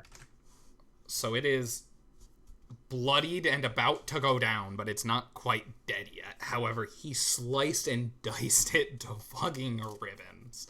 You don't attack my friend! You don't attack me! And then with that, it is your turn, Xeno, to go ahead and finish it off, I guess, and focus on the other two. So hopefully finish it off. 26 at max That's damage. awesome. That's so fucking good. You literally couldn't have missed and not killed it because you do too much damage when you miss. This is such overkill. It's great. Take this, you finger-looking bitch. Yeah, I mean, how do you want to utterly destroy this blob? Like, what's left when you're done with it? Please. I grab its tongue that's still around my wrist and rip it out of the chair or chest, whatever it is. I like that, yeah.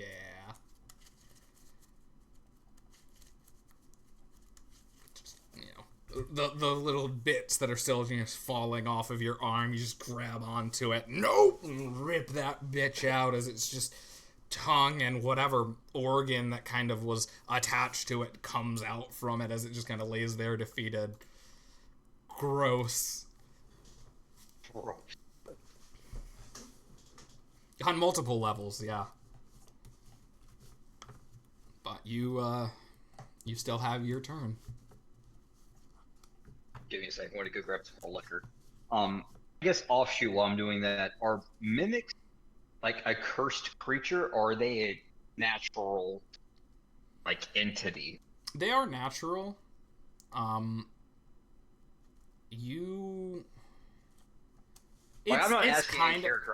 No, I know. Like, It's kind of a plot point, but it's also one that doesn't matter. Mimics are cousins to shapeshifters. So, like, they come from the same, like, they're distant cousins of species. Like, mimics so they're aren't like Khajiit. intelligent like shapeshifters are, but they are, like, they share a lot of DNA. That's why these are actually double, like, they take additional damage to silver. That's not a thing normal mimics have. So like Khajiits, like basically what you're born or what phase determines what type of cat you. Almost. It's almost like Neanderthals, but before they went extinct, kind of thing. Like, they used to be part of the same species and everything, but they are different, and like theoretically they could interbreed, but like I said before, mimics are almost like pets. Like, they don't have the same intellect and intelligence that a lot of the like humanoid races have. So although they're closely related, they aren't treated like beings. They're treated more like pets. Okay. For my bonus action, they only have one of. I'm going to use Second Wind and get 13 points of health back. All right.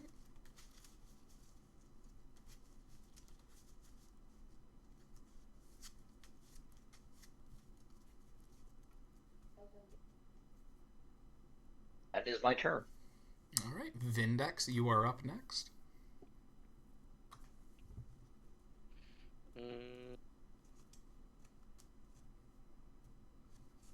I guess walk up to this one and stab it. I got a proposition I did for not you. stab it. Stab it. Die. I failed to stab. Unfortunately, you did.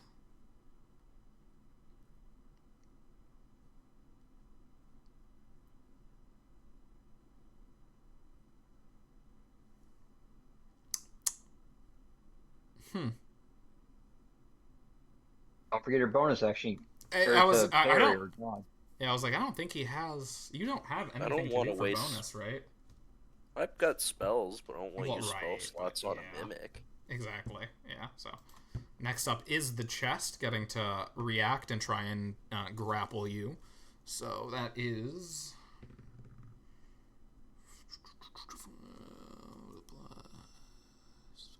19 to hit. Nope. Right. I forgot your AC is like 1,000,000. And here I thought 19 was a good one. Well, it does not grapple or deal the damage to you. So,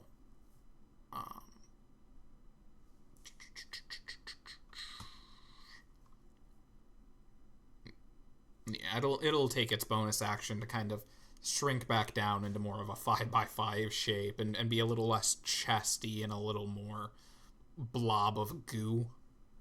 Still, keeping some of the colors and such, but decreasing in size to keep itself, harder to hit. As we go over to the other one, the Bixbok bitch, which will move over behind Curtis, or Jerry, and it will try and grapple him. That is 17, I think. Yeah, 17. Curtis's AC is definitely not 17, right? Are you gonna let him cast Mage Armor or something? Yeah, he casts that. He casts that at the beginning of every day, and we definitely. I told him I wasn't gonna make him especially like this. Like I'd just do it for him, kind of thing.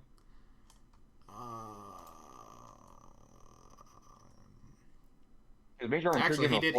Right? He did already mark it off because the beginning of the day was the previous session when he was here. So yeah, he already has that marked off too. So what's his AC total then? Is this gonna tell me where? I think it's up here, right? Fuck. It should be base +2, right? Oh, here we go. What the fuck? It says 18? How does it say 18 up here? What? What is causing his AC to be 18? Is that the spell, or is that something else? I mean, what's his dex? It says plus... Yeah, his dex is 20. Well, there's part of it. Yeah, so he has, like, what, a +5 to... I forgot that he already got to plus 20 dex. Or, I mean, to 20 dex for the +5. I thought that was level 5 he was going to do that, but now I'm trying to remember. Is that... Because that's 5 and 10, and then... So, maybe it is, because the spell is... Or no, the spell's 5, right? Not 3. What's Mage Armor? Target's AC becomes 13 plus Dex modifier. Yeah, no, that is it. So his AC is 18. So all of that to say a 17 does not hit him.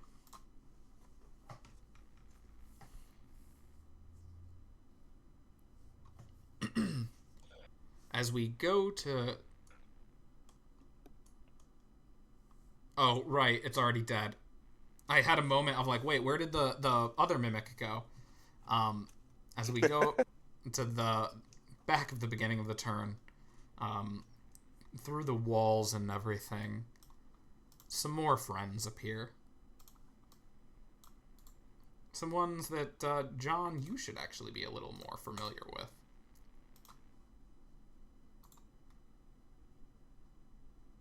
You mean, like, actual friends? Or... No. Yes. Okay, Yes, you've that's what I compelled thought. Mm-hmm. them. It's the 3 of these shadows that you were able to dispatch of pretty easily, but they did take a chunk out of your strength at one point. That's the button I'm looking for. Them fuckers. Yeah.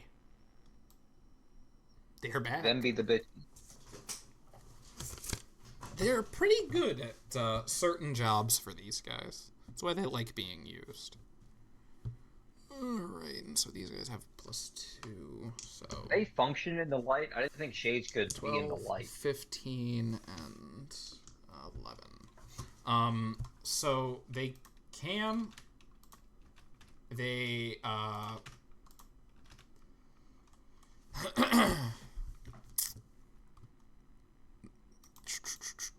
damage. They have the bonus action As a DM. of shadow stealth, being able to hide in dim and dark light. Taking the bonus action. They are weak to specifically sunlight, having disadvantage on D20 tests when they're in the sunlight specifically. But they are not in sunlight. They are indoors. Isn't that a huge window on the eastern side? I mean, there is a window that's roughly 15 feet long, maybe. That one of them is kind of standing in front of. Well, sunlight, if you ask me. Sunny D. Corner of the room. I mean, there could Carry be on.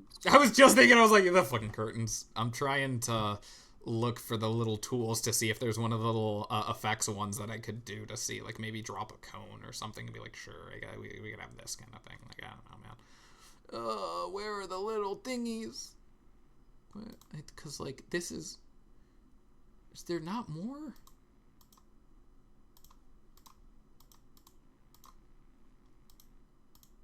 Text. Shapes. Ooh. No. Cone, maybe?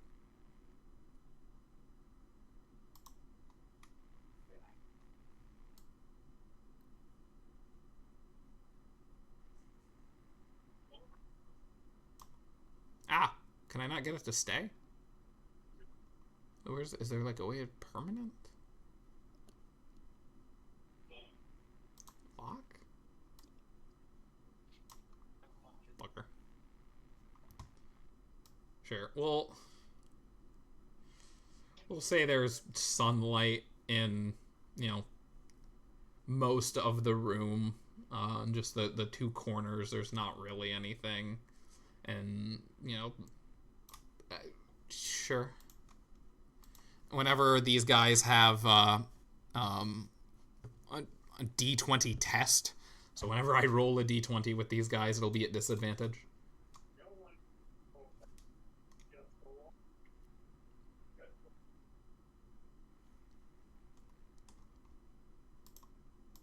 Alright, so we'll start with Jerry's turn, and he'll turn around and, at the mimic behind him and just start stabbing again.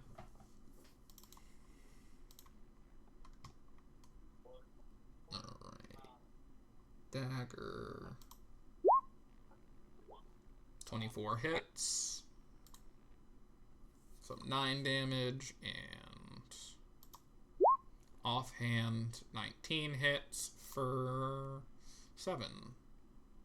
So 16. Do you have a different modifier for him? Is it because of the plus silver? one? It's right. It's fuck. I keep forgetting too. They're silver too, so it's doubled after the +1. But yeah, no, I'm just using his normal dagger and then adding the +1s on after. So 18 plus 14. 15. No, because it would be 7 + 7 is 14. So. Yeah, I mean, 32 total damage in one turn. Those things are deadly against the right enemies. That's why he was given them, but I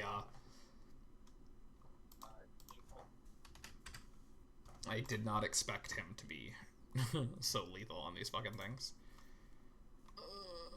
So this one's able to kind of... Yeah, we'll move up between you two. So he's flanking and has advantage, but because of his disadvantage for being in the sunlight, it's just a neutral roll. He attacks Jerry for 16, so that does not hit. And because we are in the sunlight, he cannot hide, so then we go to Zeno. Stab the shadow bitch.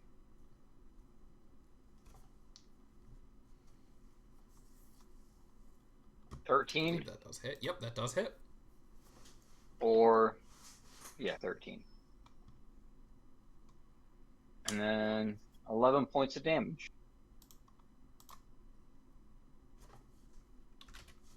This is a decent chunk of damage. I mean, you're able to strike at it, and it's weird with these incorporeal beings, you can never tell how much damage you're doing really at any given time, but it felt like a really good strike, and by the wailing noise that it it gave off, it definitely sounds like you did your job. I guess further question mark: do I get an opportunity to attack because he entered my range and attack? No, it's only when they leave range. Or maybe that's Polar Master. That's Polar Master you're thinking of. Yep. I have that on my druid. Polar Master, when you're a druid in wild shape, is one of the most fucking disgusting things in the world. Because it counts. At least in BG3, but I assume, like, part of that port's over. But yeah, no, Polar Master's fucking gross, dude. I love it. My druid in BG3 is essentially a barbarian that's always an owlbear that's trying to rage in combat. It's so cool. Yeah, I watched one. They shapeshifted. They wild shaped into a owlbear, took an enlarging potion on themselves, and then their warlock enlarged them again. Yeah. And they high dived.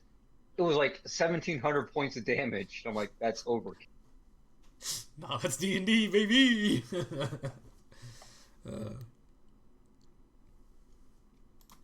Well, if you're done with your turn, it is the other two shadows that are able to kind of make their way over to you guys. So, yeah, I'll take their turns together.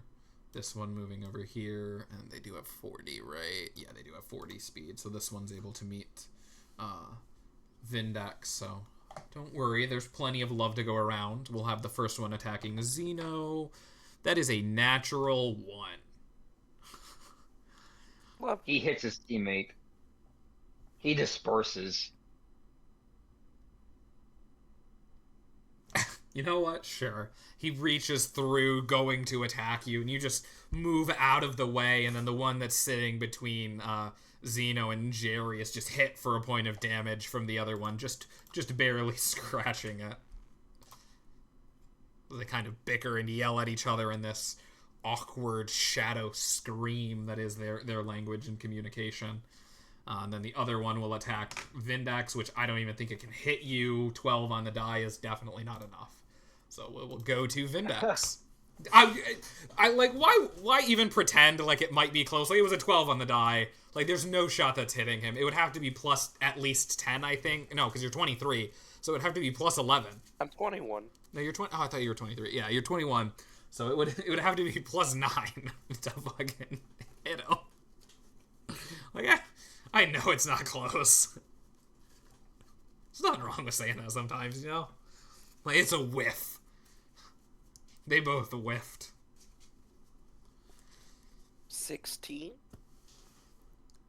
16 definitely hits. I love the tentative, almost scared. 16? Like, you remember, you guys are level 4, almost 5. And has the chest in front of me taken any damage? No, you did attack it, but unfortunately were unable to actually deal damage to it. Smite!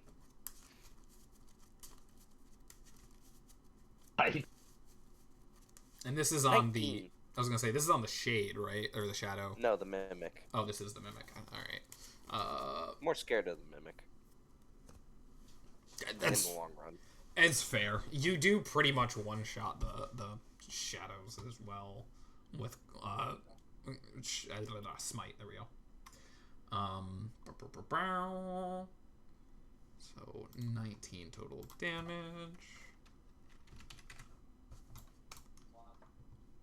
As you're able to pierce it and just imbue it with this paladin energy that's able to just burn a good sizzled, charred piece of the mimic's flesh.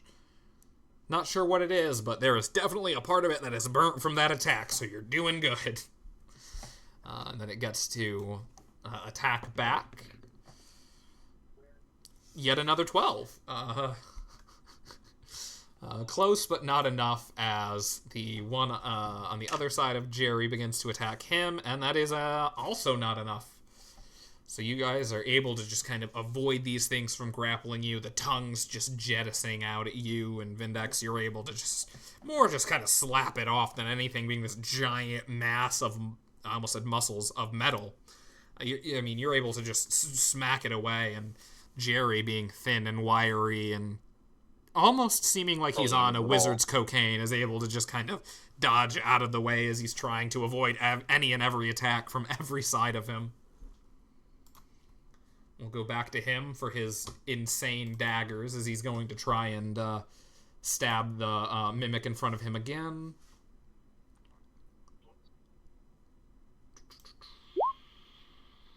Hits for 18 again total.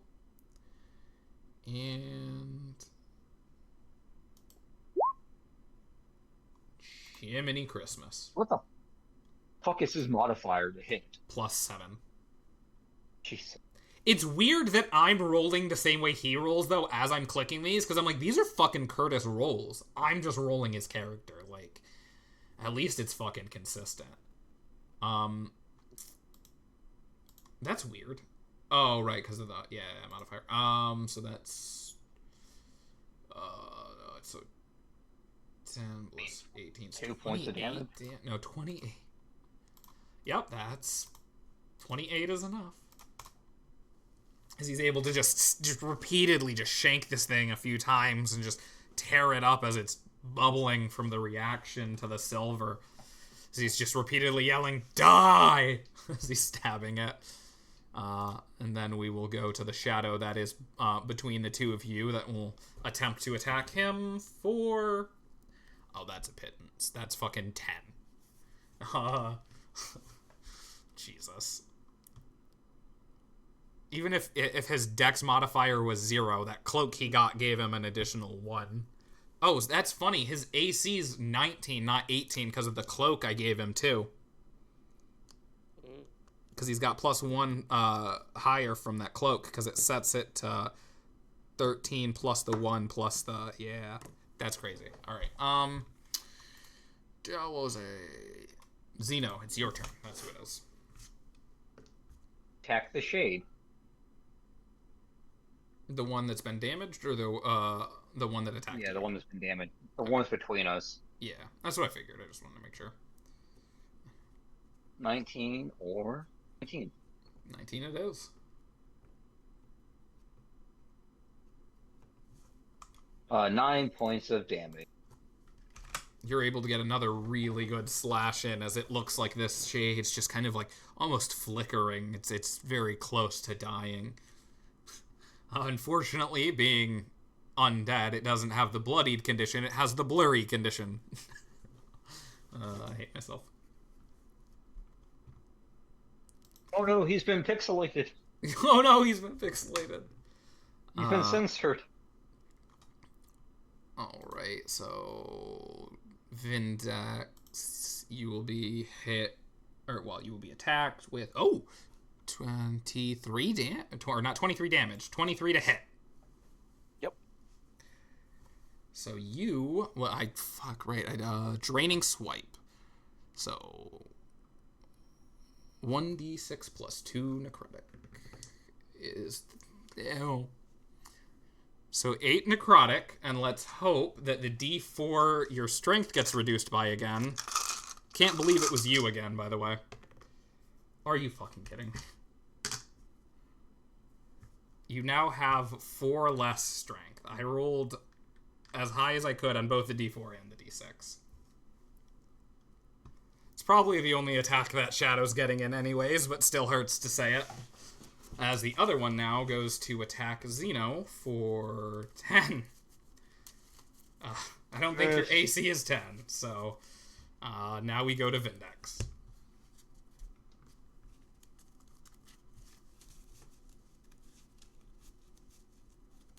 That hits. 12 on the mimic. That hits. And I'll just hit for 3.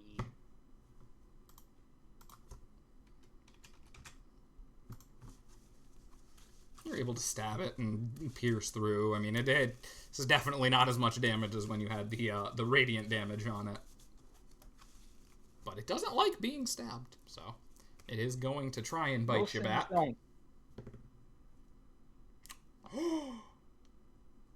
I nat 20'd. Okay. So you're gonna take some bludgeoning and acid damage. Is acid your resist?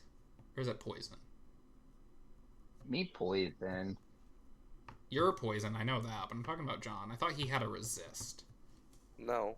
I'm immune to disease. Immune to disease, that's what it is, damn it. Alright. It's disease. So, okay, 7 plus 3 is 10, and then, so 10 piercing damage, and that is doubled, and 5 acid damage. So, a total of 15, and you are grappled. You have to make a DC 13 check to get out. How much damage? 15 total. What's the... There's bludgeoning in that, you said? Or piercing? Piercing, yeah. 10 of it was piercing, and then 5 of it was acid. Okay, so I'll take 3 less from that. No, I'm not down to 12. Good God. That's actively scary. That's 1 or 2 hits. Like, that's a good hit or just 2 regular hits away from just knocking you on your ass.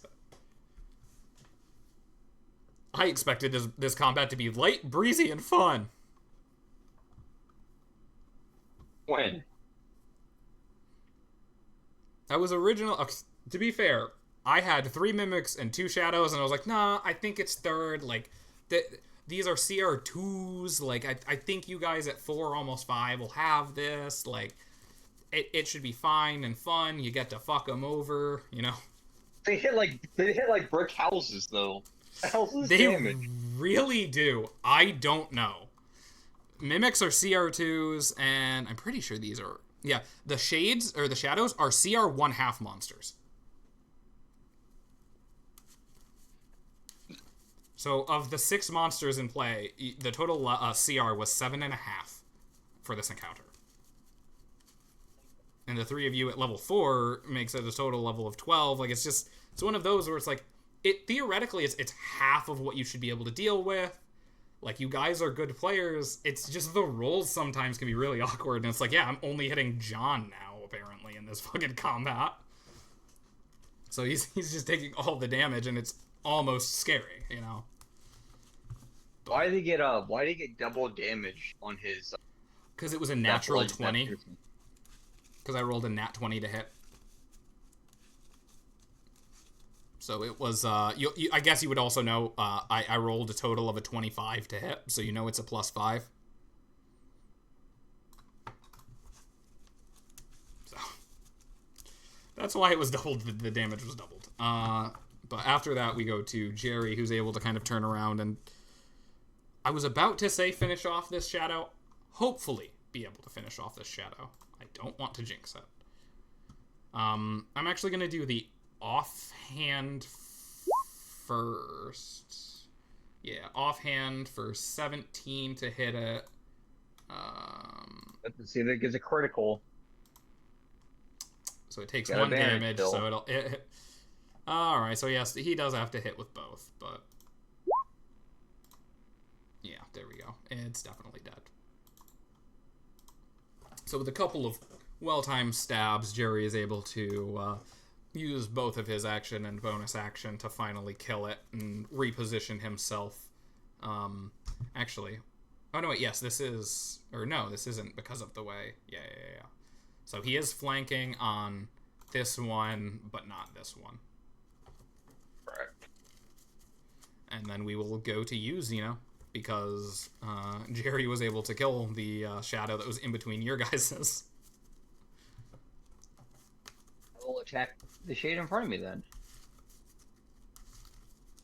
18. That hits. 8 points of damage. Not too shabby. You're able to slash through as a whale kind of escapes it. Its eyes lock back onto you. Ooh, excuse me. So it'll try and attack right back at you. 3 on the die. Alright. And then the other one for Xeno. There we go. That's more accurate. Alright. Both of those just completely just wind up, and with these big, long, gangly arms and this long wind up, I mean, it is very difficult to get hit with how extra they seem to be being about their attacking. As we go to Vindex's turn.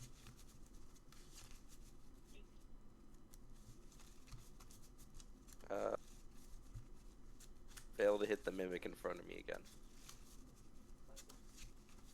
How did you predict that? Because that's what's been happening. I mean, you hit it last time. You just hit very soft. That's true. Well, I lost +2 strength. That's true. That is true. It would have been 5 damage instead of 3. Yeah.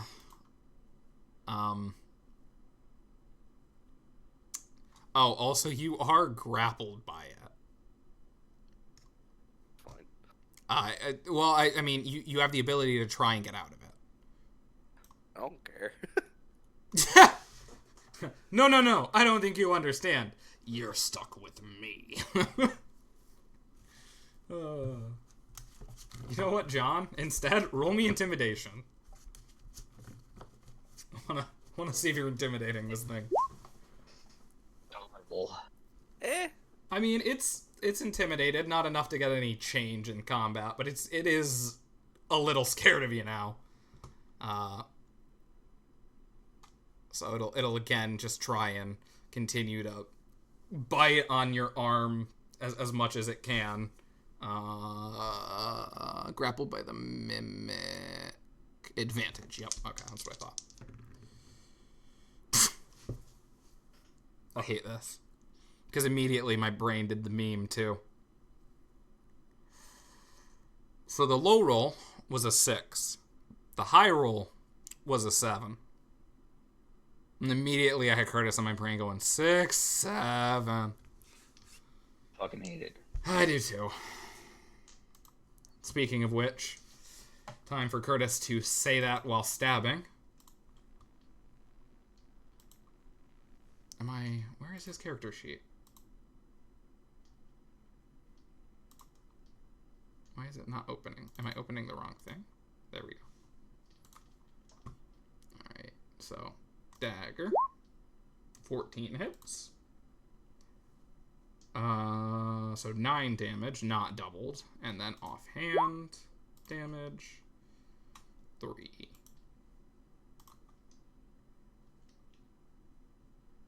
Oh, wait. That's 9 to hit, so that doesn't, but I have advantage. So I should re-roll both of those just in case they're crits.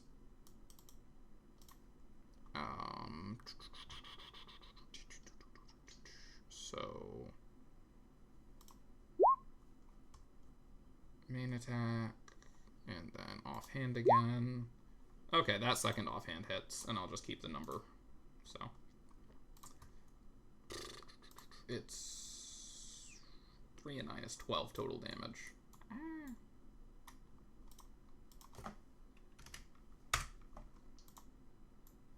And then it is Zeno's turn.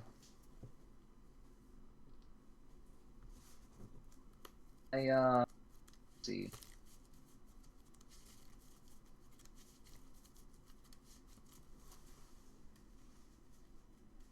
I attack with my glaive.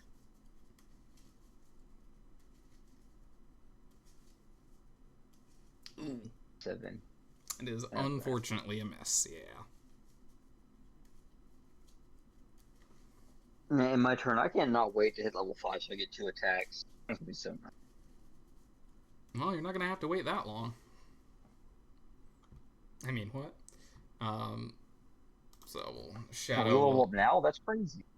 Right. With disadvantage. Oh my god, you're lucky for that disadvantage too, because it one die had an 18 on it. But the other one missed, and then John, that's with disadvantage as well, and that's a 3. Well, it's a 3 on the die, but yeah, neither of you get hit, and it's Vindex's turn again.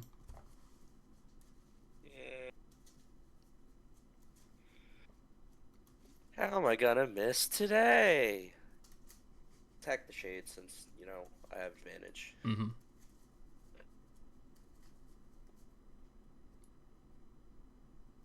Yeah.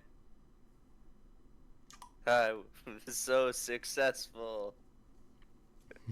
The Shade's so focused on attacking Curtis, or not? No, he wasn't attacking Curtis. He was attacking you. He's so focused on Curtis coming behind him that he goes to ready to attack him, and as he's turning around to bring his attention to Curtis, he just completely whiff and miss. The chest just kind of tries to bring you back in. That is a nat 1. I'm gonna say on a nat 1, it loses the grapple on you. Can I offer a counter nat 1? Sure. Vindex, the mimic loses its grip, and Vindex is able to lift it out of the air by the tongue and slam it on the shade behind him. I'll say A that moment of weakness. I'll give He you I'll suplexes give the mimic. not Curtis. I'll give John the option if you want. I don't hate that. I'll say that you are able to on your next turn just completely pick it up and just start swinging it around then if you want, rather than losing the grapple. It's still grappled to you, but because of its size and just your size difference, even with your strength being missing, you're able to just pick it up after it shapeshifted back down to its smaller size too. You're able to just start swinging it with my weapons. I don't want to use it as a weapon.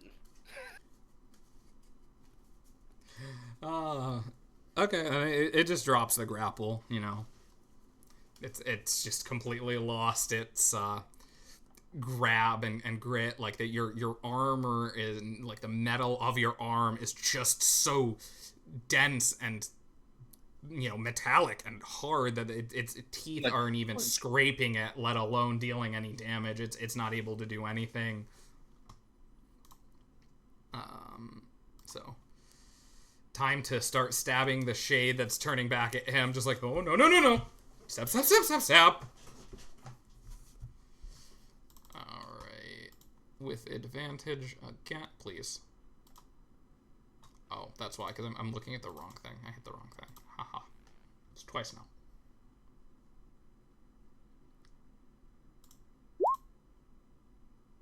$25. Don't worry about the other one. So 8, and then offhand. Ooh, crit with the offhand for 5 damage. Or, well, so 7. Plus 14. Huh? So 16 plus. No, it's not 12. doubled. It's not weak to silver. Aren't Shades also against silver? No, they're only 1 vulnerability. And you guys actually do know it. It is the radiant damage that cooks them like a fucking what's it called?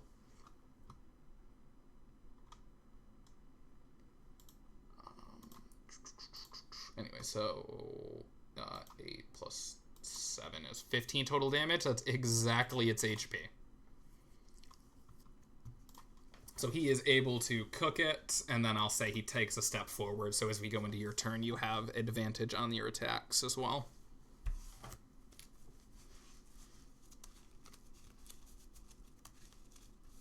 Finally, some good news.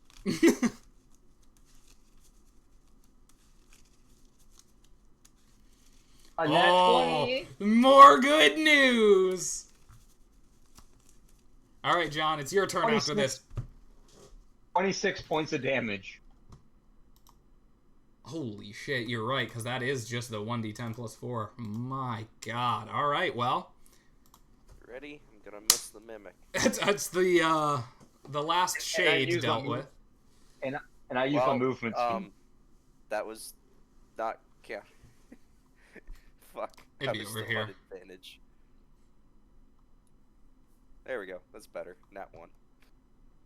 No, he was moving to try and kind of get to the side. I'll let it be with the advantage. The 20 lands. He was saying that he was going over there as you did that. Thought that's why you did it with advantage. No, I just didn't change it from the Shade. Well, yeah. It's not Oh, an because that's easy disadvantage, not advantage. I see. Well, yeah, I'm still taking the 20 though. Roll your damage. It's fine. 4 total. I rolled min damage for both. I mean, at least it's not nothing. The chest is, at this point, scared of you. So it's going to turn to Xeno and try and make an attack. 14 to hit, right? Or not 14 to... Or, so 14 plus 4... No, 5. Okay, so 19 to hit. Whoops. Didn't mean to click that. Just trying to look at the thing, because I had 2 things up. Okay, anyways. So 19 to hit you, Xeno.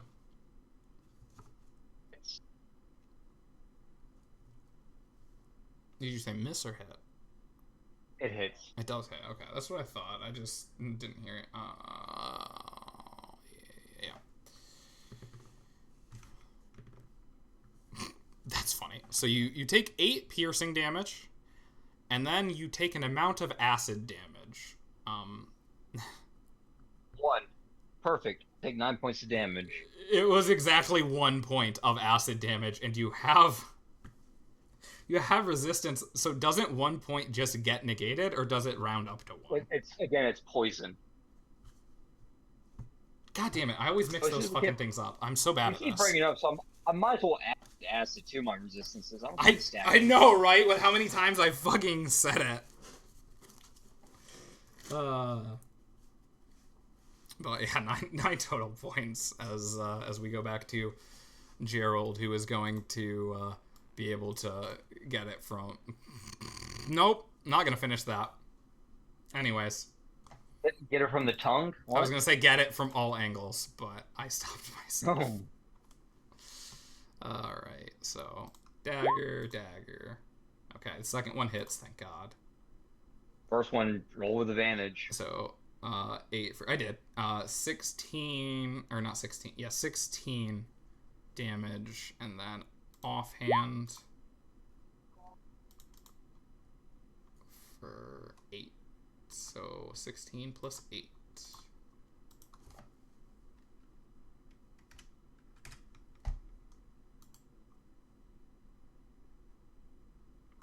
Alright, Xeno, it is your turn. And this mimic is looking pretty weak and wilted after being stabbed and burned and then stabbed some more. For 26 points of damage. With that, that mimic is nice and toastily cooked. Fucking wooden bitch. How edible are mimics? That is a fascinating question. I mean, you said I cut the tongue I out. know. I realized why you said it, but I hadn't thought about how edible these things were. I cut the tongue out, and like this is usually the prime cut of meat on a lot of animals. It probably We'll try could. it. Yeah, no, I mean, honestly, like that probably would if prepared properly, like sauteed or something. I could absolutely see that tongue being appetizing for a lot of people. Yeah, I love that mimic tongue. That makes you sound a little bit like a pervert, but okay.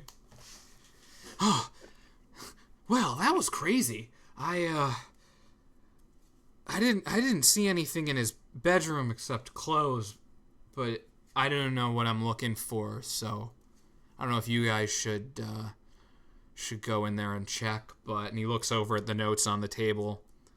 I mean, I do see some stuff in here though. I'll look at that if you guys want to continue looking at the rest of the house. Next, even though you're a newborn, is it a usual get up for the Thieves Guild to have mimics in their house to protect themselves?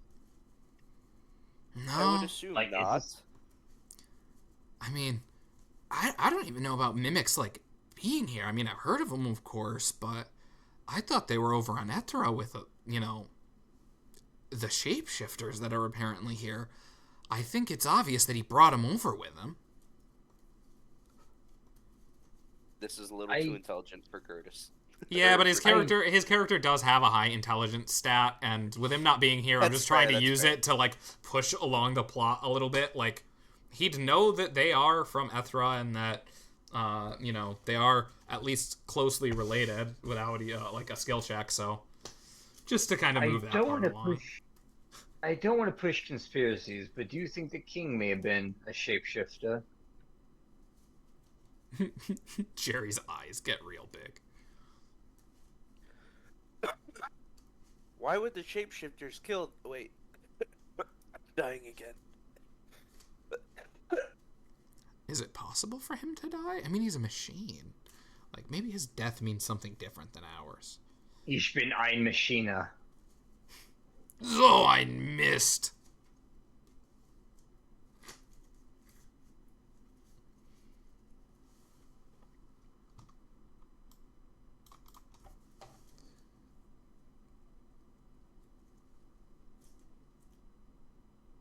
Do the mimics drop anything like gold? Like, do they have things in them? That is a fascinating question. Would you like to go ahead and try and look? Yeah, let me stick my hand in their gut. Okay. And that first one that you guys are at, you are able to find 90 gold in. We probably shouldn't take any of his belongings. I mean, I know he's dead, but this doesn't feel right. You say this as Curtis is putting the 20 gold he found in the mimic in the chair. Yeah, no, totally, I agree. Slowly trying to put in his bag of holding, or wherever he keeps his money. Inventory gold 2.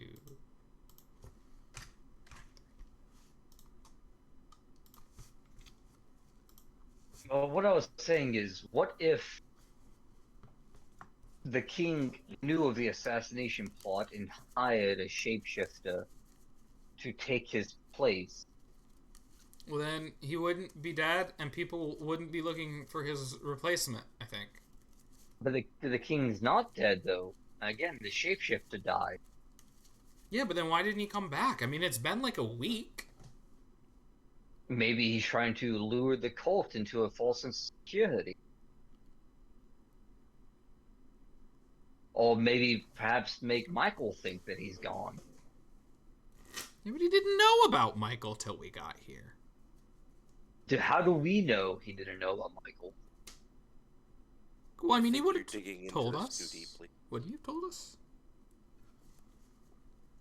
I mean, we met the king once, did we not? He gave us a lot of power and authority for You only did. one meeting. You have to understand, the king was real big on this guild thing. Yeah, the guild project was his, like, in canon, but like it just his thing. Like, he made all the guilds. He really did. Like, you said that, and I'm like, fuck, you're absolutely right. Like, I didn't think about it that way, but that really was his pet project. You think with all of his powers and authority, he couldn't have sought the seers himself and asked them what they foresaw? Maybe he knew he was planning on being killed. And that's probably why he rushed us, or rushed our guild to be formed. All I'm asking is, has anyone examined the king's actual body? Or do they just know he's dead? Well, I would venture to assume when a mimic or a shapeshifter dies, they revert to their original form. Do they? It's a guess. Even under magic? I've got a bad feeling we're gonna have to find out sooner rather than later. So we take your daggers, and if the guy in jail's gonna get executed, we just find out? Not what I meant. I figured we were gonna get jumped at some point. What is wrong with you? I mean, if he's dying and we know he's a shapeshifter, it gives us the info we need. I thought you were nice. But we also don't know what he looked like originally. I am practical. Suddenly your robot showing. That I am is a fair point. a creature of logic. A Vulcan.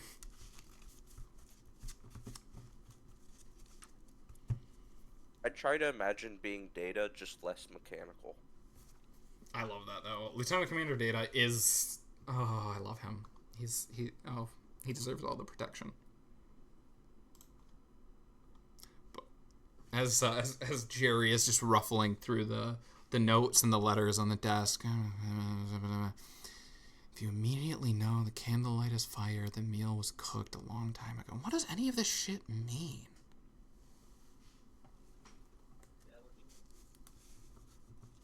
Is it maybe instructions to bring Michael back? No, I'm not seeing anything. I mean, I think this is mostly Sarek's mail, and there's this one paper. It's got some ramblings on it, but I can't make heads or tails of what it actually says or means. I say we gather it and bring it to the Thieves Guild. Maybe the coded message of the meal was prepared before the fire, whatever dribble you just said. Maybe it's a code. We can also ask them why the fuck there were mimics in his room and shades about. Surely he has more enemies than they let on. He obviously disturbed something in his travels. The shades and mimic are kind of obvious. I don't think we need to really question that. We know the shapeshifter was living here for an undisclosed amount of time, and we know the shapeshifters are allied with shades, and we know mimics are a type of shapeshifter.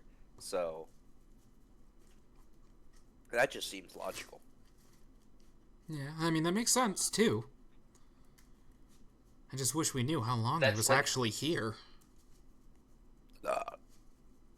Yes, but on the same hand, green dragons are acid and copper dragons are acid. So you don't see them hanging about. They are the same kin, but they stay... One's chromatic. They hate each other. And one's flesh and one's made of wood. No. Yeah. A wooden what dragon? Dragon's made of wood? Yeah, wouldn't that catch on fire? No, you idiots. The mimics. No. The shapeshifter's made of flesh and the other's made of wood. Clearly different organisms. Mimics are not made of wood. They're flesh that makes them look like wood when they're in a wooden form.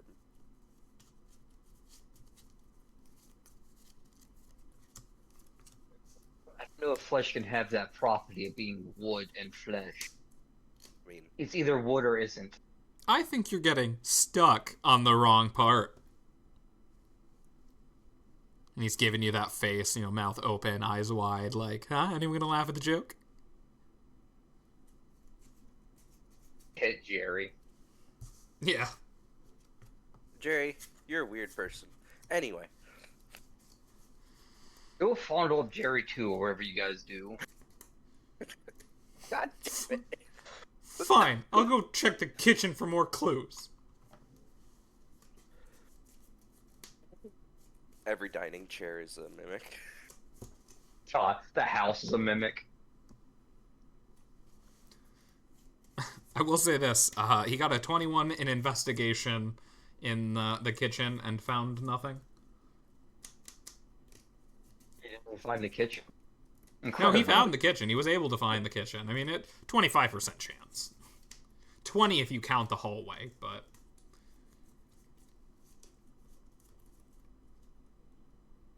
I still say we gather all the notes, all the papers, all the scraps. Yeah, Jerry gathered any, notes or anything there that looked anywhere close to relevant, even some of Sarek's personal stuff that they just weren't 100% sure on. And bring them to a code breaker, all of the like.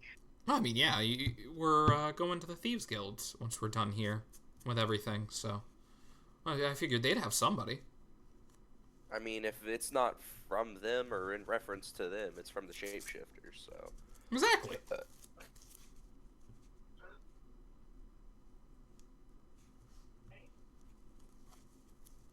You guys want to do any more searching?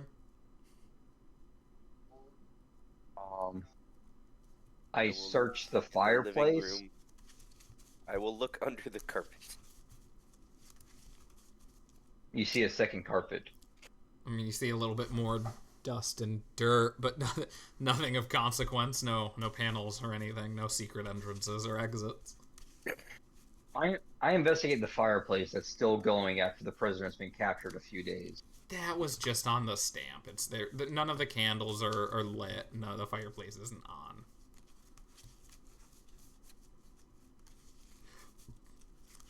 Actually, it could be. That is fine. No, fireplace can be on. I didn't mean for the candles to be lit, but the fireplace could be on. If you want to roll me in an investigation check, I'll let you. Leaning into the kitchen while he's doing that, it's like, Jerry, you find anything when you were in the bedroom? No, just underwear and clothes. You can go check though. I don't know what I'm looking for. 16. You're able to peer in, and I mean it.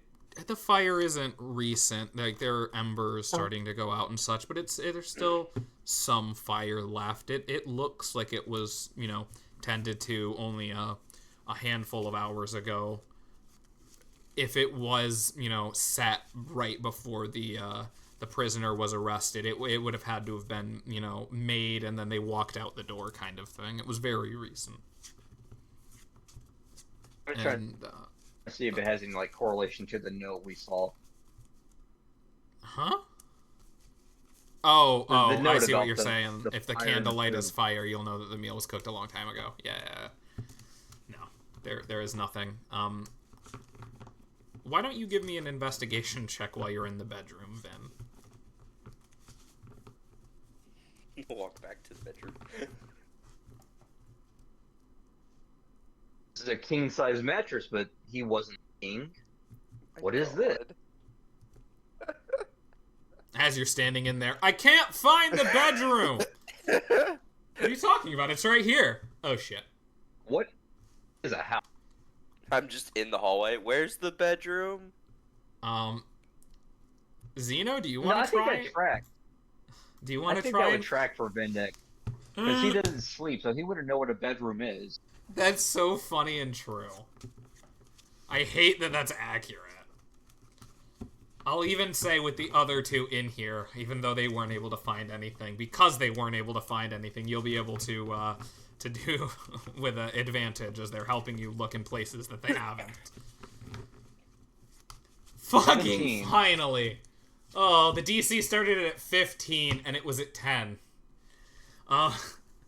Thankfully, as you're searching in there, you're moving all the clothes that Curtis has thrown everywhere while searching. You notice in the cabinet where all the clothes are, there's a false bottom. And you're able to kind of wiggle it out and reach under there. And as soon as your hand touches it, you realize what that hard, almost wood feel is. There's at least one mask in there.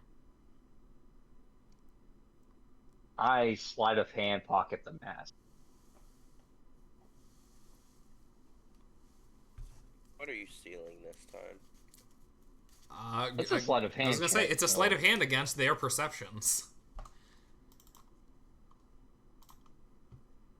I'm not paying attention to him anyway, so it would be with disadvantage on my end. And with my rolls, I'm probably gonna roll 2 1s, so. Well, Jerry rolled a 13 on his perception, so you might be able to. Nope. Are you just putting the mask away? Oh, it's one of those masks. Great. Oh, but John doesn't see it. Yeah, take that. That is hilarious. Yeah, no, John or Vindex doesn't see it, but Jerry mentions it like, "Oh, good, that is what we need for the druid." Like, awesome. As you just put it into your bag and you go to reach in, and then as your hand reaches in, you feel 2 more masks. Very strange. The same amount of masks that the all party members. An omen may have. Either that or I just really like the number 3. I ask Muse if he has any feelings about this. They feel like I know the you're not others. of these kin, but these masks, do you know why they may be distributed or congregated in this one house by shapeshifter?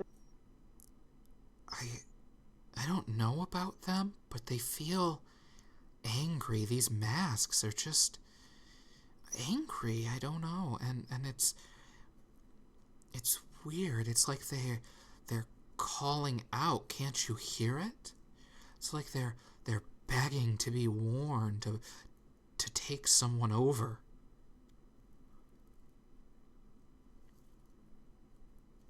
Interesting.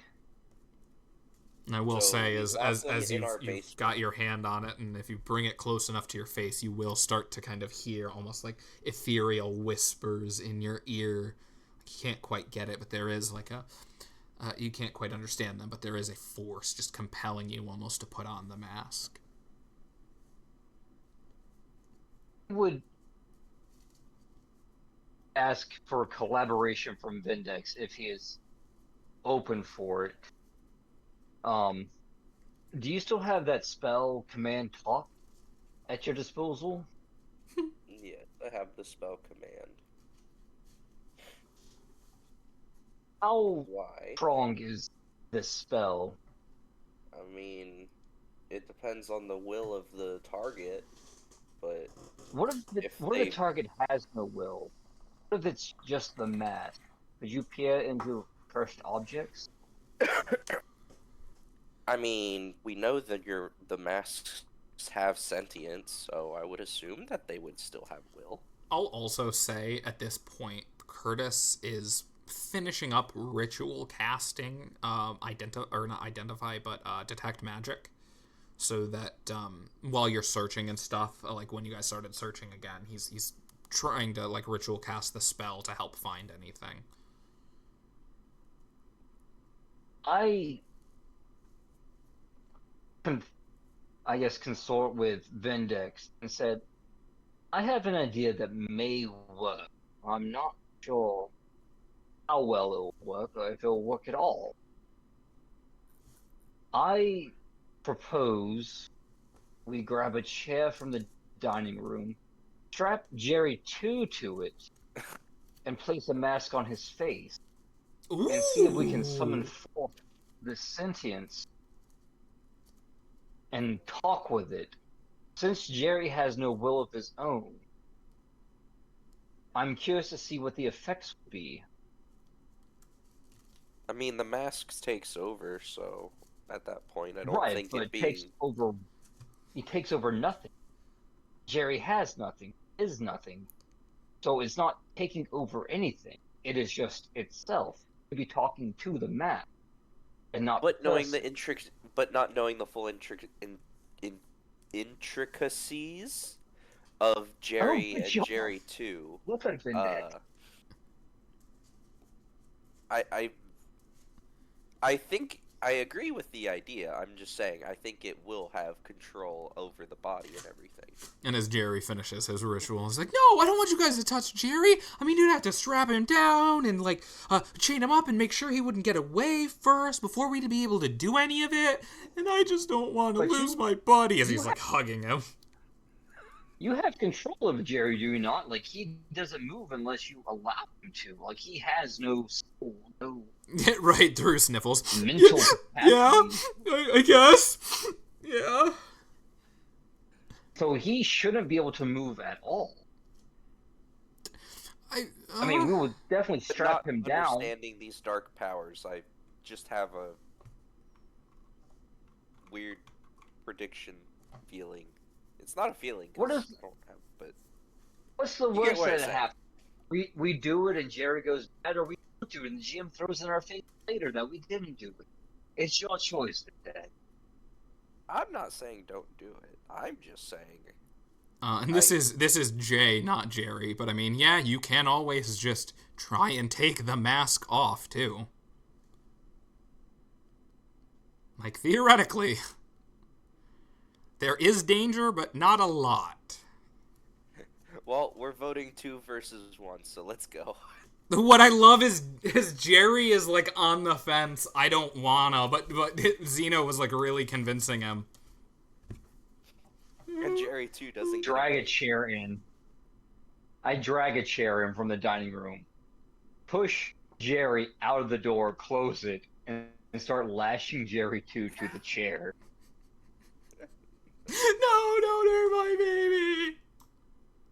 Right, Vindex. At least the door is closed and locked. He can't get out. Let's make sure the windows are sealed and barred so you can't get out there. Make sure he's strapped down. If you have whole person, that would be fantastic. I do not.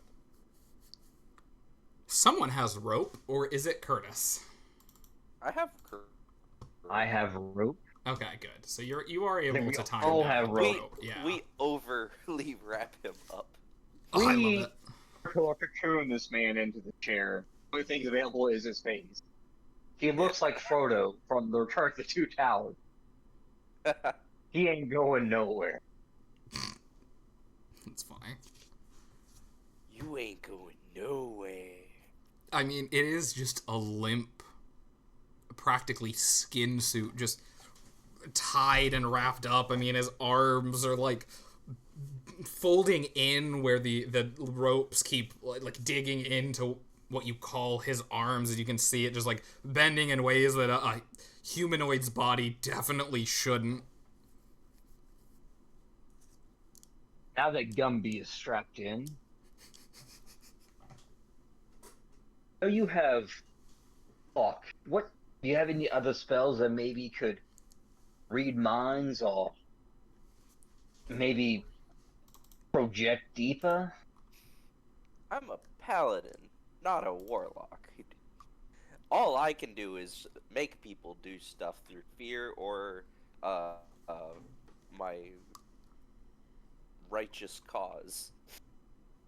I can't delve into people's minds. That's just not right. All right, we'll go with the diplomatic approach. We'll talk with him. I put on Muse, and I put the other wooden mask on Jerry too.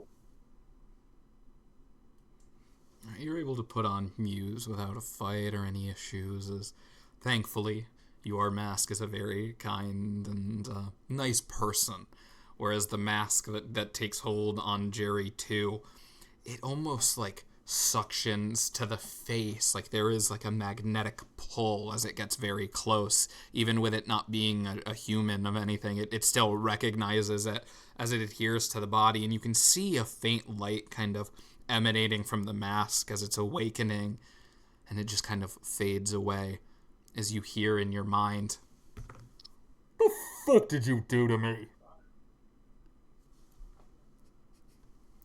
Why can't I move?" Isn't this amusing? Now, are we hearing this, or am I hearing? This is currently just a Xeno. Okay. Does Jerry hear it too? Jerry 2 hears it, Jerry 1 does not. Not that Jerry 2 would be able to tell you. On the edge of the bed. I sit on the edge of the bed and cross my tail in such a way that looks like I'm crossing my leg. Don't ask me how that works. It just does. I think I got it. No, I think I got what you're saying, though. Yeah, I do. And I lean forward, one elbow on my tail and hand on my chin, and say, "Wow, this is not what we were expecting. I don't know who you are, but greetings and welcome to a plane of existence." You're fucking kidding me. I'm Jerry 2? What does that even mean? Was I the second child? Why do I feel like this? What is happening? And you can see the body almost like vibrating as he's trying to move. Like this mask is trying to move with all of its might, and it's just kind of like vibrating there in the chair. To be honest, you've got the better choice of the two of them. The other one's not all there, while the other one's not all there. Right, still knocking on the door, crying. I think I understand what you mean. We don't intend you any harm, but either you, powers behind you, or the people that have usurped your power, causing us problem. And I'm quite a lazy man and don't like problems every day. If you could answer a few of our questions, I'll be glad to take you off this shell of a person, for lack of better words. Deal. And Just get me off maybe this damn thing. pass you along. Before you can time, even, in due time. before you can even mention the druid, he's just like, just get me off this fucking thing.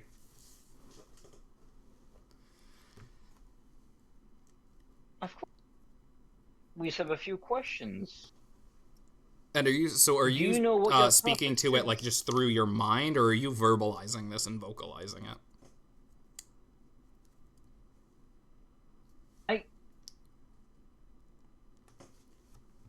Is like, would Vindex be programmed to talk with all the guild?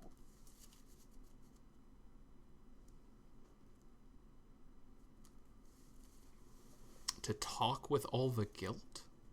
Would he know like the chant or like signs? Like if I were like do like ASL, would he be able to pick up what sort of translating? Common, and that is it. Okay, I think what Okay. he's also, another way to ask this is he's also trying to say, like, hey, John, if I were to do some, like, hand motions, would you be able to possibly interpret that? Depends how obvious. That's why I said, like, do you know like thieves can't? Like I know they do hand No, signs. I know if you- common. You're right. But I didn't know if thieves camp was like a language per It se. is. I Like, you mean, can't- in a you way, can't like, choose it. yeah, this Thieves Guild here, at least, has their own manner of speaking and certain, like, symbols and stuff. It's not an entire language or anything, but there are definitely clicks and hand signs and noises and even short phrases that mean other things. And in that sense, I get Muse to talk to Vindex Yeah. while I talk to the mask. And in your conversation, I guess it would go through me to and so basically anything I hear, Vindex is hearing. But if he wants to add something, I have to say it. But we'll skip that intermediary part if that makes sense. Yeah, that's fine. Just as you're talking to him, you're able to have Muse kind of repeated into Vin's head, and so you're able to kind of have that communication. So he understands what's going on, doesn't think you're crazy. I get it. So, as you may be aware, you were, I don't even know what you would call it. Out of curiosities, maybe? We found you and two of your brothers under a piece of wood. We like to know, do you know your purpose here in this kingdom? Are you aware of what the people are using you for? Or, as I said, why you're here? I mean, do you not know? You have. We are here to do his will. We are here to take over the mines, to usher in the new age, the final age of Michael. So you're working under Michael, or working in the goals of resurrecting Michael. We all are. Interesting. And who is we? Because there seem to be As you're having this multiple conversation as well, you hear something, and Curtis in the hallway is able to see this gentleman entering the home as you're talking on the other side of the closed door. This gentleman walks in, or this, actually I think this is a woman. Yeah, this woman walks in as Curtis is just standing over there, just knocking on the door, bawling, right? What are you doing? I slide the wart underneath the door. You slide the what? Warrant. Oh, warrant. I thought you said warg. It's like, what the fuck is a warg doing here, and how does it fit under a door? I A heard very small warg. warp. Yeah, no, I understand. But you're able to And again, kind of continue this discussion with the mask, maybe hearing, the door opening or something. are you aware of, at this point, 3 different factions that are trying to revive Michael for their own purposes? I mean, I know at least of us. If I'm right, And I who believe is you have us? started calling us the cult. And then there's the shapeshifters that we've partnered with. They were planning on, handing us out is a little light-handed of a term, but finding us our matching people, and you can see the mask as it just kind of disappears over Jerry's face, blend in among them, and then it kind of shimmers back into its normal, like, not cylindrical, but long white shape. That's amusing. So you've spoke of the cult and the shapeshifters. I guess out of game, I would like clarification, because who I have idea as who the cult may be different than you have the idea of where the cult may be. It's very possible, but I mean that's part of it too. Is like I'm setting up these little story things, and you guys are supposed to try and figure it out. I mean, you technically don't have to. You could just kind of barbarian head down, go through the entire story, and eventually make it there anyways. But I just want to say something and be like repeating myself on what it is, and that because I think the cult is who the nuns are a part of. I think the assassin that tried to kill us is a different faction that's trying to revive Michael.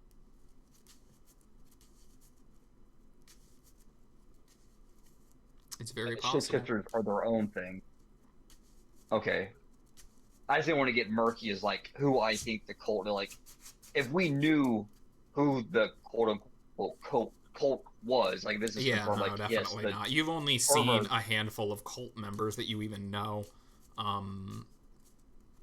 Yeah, like the hot nuns from the very beginning are the only cult members that you have fought that you know were members of the cult. Okay. That's what I'm trying to clarify. Okay. So, yes, we have encountered some of these cult members, some very hot nuns, for better term of phrase. They That seem was quite... you. You ruined the plan. You're that I fact. didn't want to ruin the plan. They started the whole thing. We merely came out there and killed some goblins and You tried to have leave. no And then they idea went what you've insane and done. tried to blow up everybody. You have no idea what you've done. No idea the hurt that's coming for you. You're on his radar now. It wouldn't be the first, and it's probably not going to be the last. Anyway, do you know anything about... Assassin Guild trying to revive Michael? No. All I know is I have a purpose to be made for and wait for instructions once implanted. What's your purpose? I take control, take over, don't let anyone know what's going on, and then wait for instructions, do what I'm told. And do you know who tells you these instructions? Does he have a name? An ideal? Do you have a maker? don't. And so this is an interesting point. So as you're pressing, and who is it, the mask's responses are, I don't know, I have no idea, I don't, I don't interact with them. Like, everything is done through this, like, psychic connection. But as you're pressing and questioning, Muse is able to kind of use that psychic connection that it has with it to take these emotional cues and other things and kind of give you an idea. Like, you don't know how you know, but you do know there is some leader to the cult that they are, like, this mask is almost has in the back of its mind, for lack of a better term, as you're interrogating it. Like, it doesn't know anything beyond what it's thinking. It doesn't have a name, but it does know the emotions that it feels, and, like, that kind of feeling. It's almost like a shadowed figure in your mind. Most informative. Do you know how long you've been created? Hidden? Possessed? I mean, we were part of the big batch, so I mean, at this point, it's probably been a few weeks since we were made. It's hard to keep it all together, especially when we're all together in crates, and it's crazy. Were any years mentioned of major events? None that have happened yet. None that have happened yet. So, do you not know what's going on at the moment, then? Alright, cards on the table. We're trying to come into the city and take everything over. I don't know what's actually going on, but we're supposed to insert ourselves, cause some chaos, change some things from the inside, and then pounce. I don't know what's going to happen, when, who, where, how. Now, can you please get me off this fucking thing? And it starts vibrating again.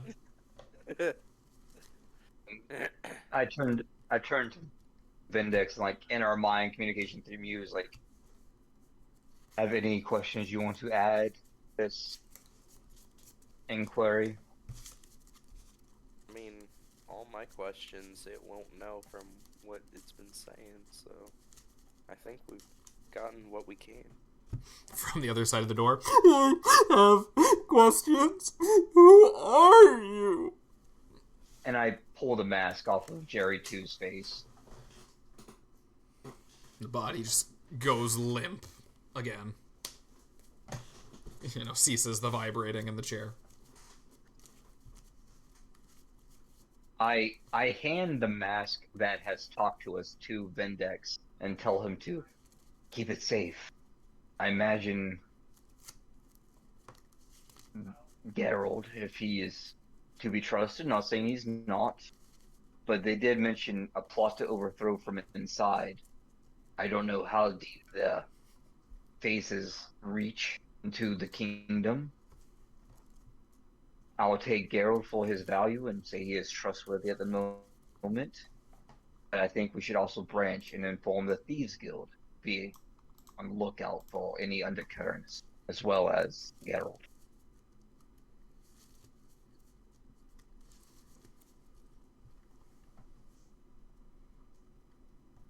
And can we... I know Jerry has a bird, right? Jerry has a what? Oh, I realized I was muted. I was saying, and we throw the mask in our dungeon. Like, Yeah. That's funny. At least locked away. Like, I want to go into the wizard. I would like for Gerald to have it. I'd rather Is my nobody intention. have it, not knowing That's fair. I mean, completely. I will I say mean, that, technically, like, you can't even trust us, but, like, yeah. obviously. Can't Unless trust Jay's us. that There's a sadistic. main- I was gonna ask then, John, are you against giving it to the druid that said that she was gonna meet you here in the town at some point? I wasn't With what wasn't it going to said, give this yes, one to the druid. am. I was going to give one the other one.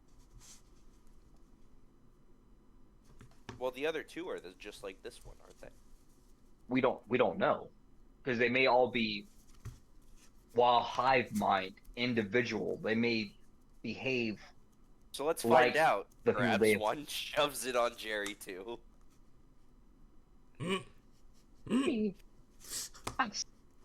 Oh god, what fresh hell is this?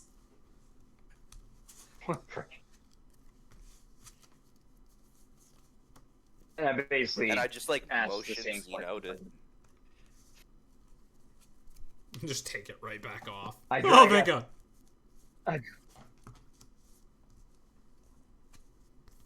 Did we learn anything new from that second mask? No. Any difference? Any change of personalities? I mean, maybe a slight change in personality, but no. For the most part, it's the same. Oh well, not enemy, but the same type of consciousness. So does the second mask know that we questioned the first mask? Like, is it hive mind? I mean, it wasn't connected to the conversation, but it was able to like understand what's going on. It doesn't have eyes or anything, but it can kind of more or less sense what's going on in its general vicinity. I just want to make sure it's not like a game. I want to make sure it's not like an elephant where it's like a hive mind. They all sort of know. No, it's not a full-on hive mind. Everybody. I mean, your character wouldn't know this, but no, it's not a full-on hive mind. They just have psychic capabilities to be able to talk to each other. Well, then, Dex, I know these things are dangerous, but we did promise the druid a mask. I say we use Jerry's pigeon or whatever the heck it is. Send her one. That way, at least we have a debt paid, and we have that hanging over our heads with all that's going on. I don't want to meet an angry, in your own words, agate. Well, I do agree. I don't want to be in debt. With what they say and wanting to take over, my fear of her putting it on, and then who knows what she could do, or what the mask would do with control of her, worries me. But We could always send a note saying, be advised not put this mask on. They are connected to a wider body. They take over your person, you lose your sense of self. You can study it, dissect it, do whatever you want with it. Just don't put it on. Twist And I it. feel like that is Stop like our it. scapegoat of like, hey, we told you.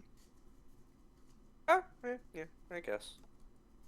Still uncomfortable with it, but that solution satisfies my.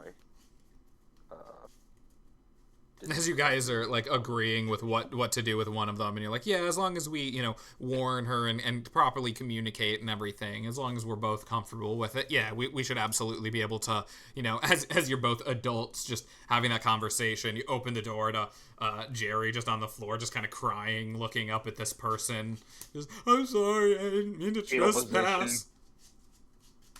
Oh, hello. Weren't you in the kitchen in Thieves Guild? It is the same token. It is a different person. They only have so Damn many. We know They your only brother. have so many.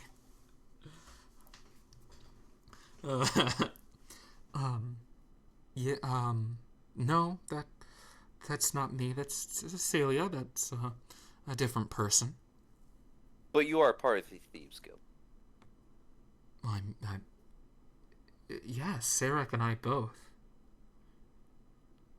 Can you translate this for us? We were wondering if it was your or your guild's blabber, or like Blabber the Changeling.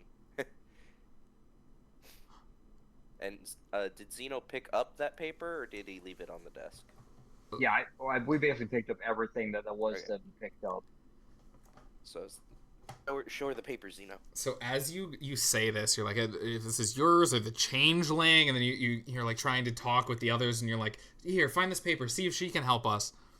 She just takes a fucking swing at Jerry, and that'll be a good place to end the session for tonight too. You guys are starting combat, and I will say you leveled up as well from the previous fight, so you will be going into this fight at level 5. Yay! Extra attack! I could be useful! And, Yes, sir. Not that it really matters, but Curtis also gets his spell slots back, but yeah. The man who was just stabbing everything with silver daggers. Like, yeah, you get your spell slots back. Oh, so my one first level spell that made my fucking AC 3 points higher? Like, this man is so... And It bugs me that it's proficiency goes working. up. It bugs me that it's fucking working, too. And I get level 2 spell slots. Ugh, that's crazy. Oh, my lord.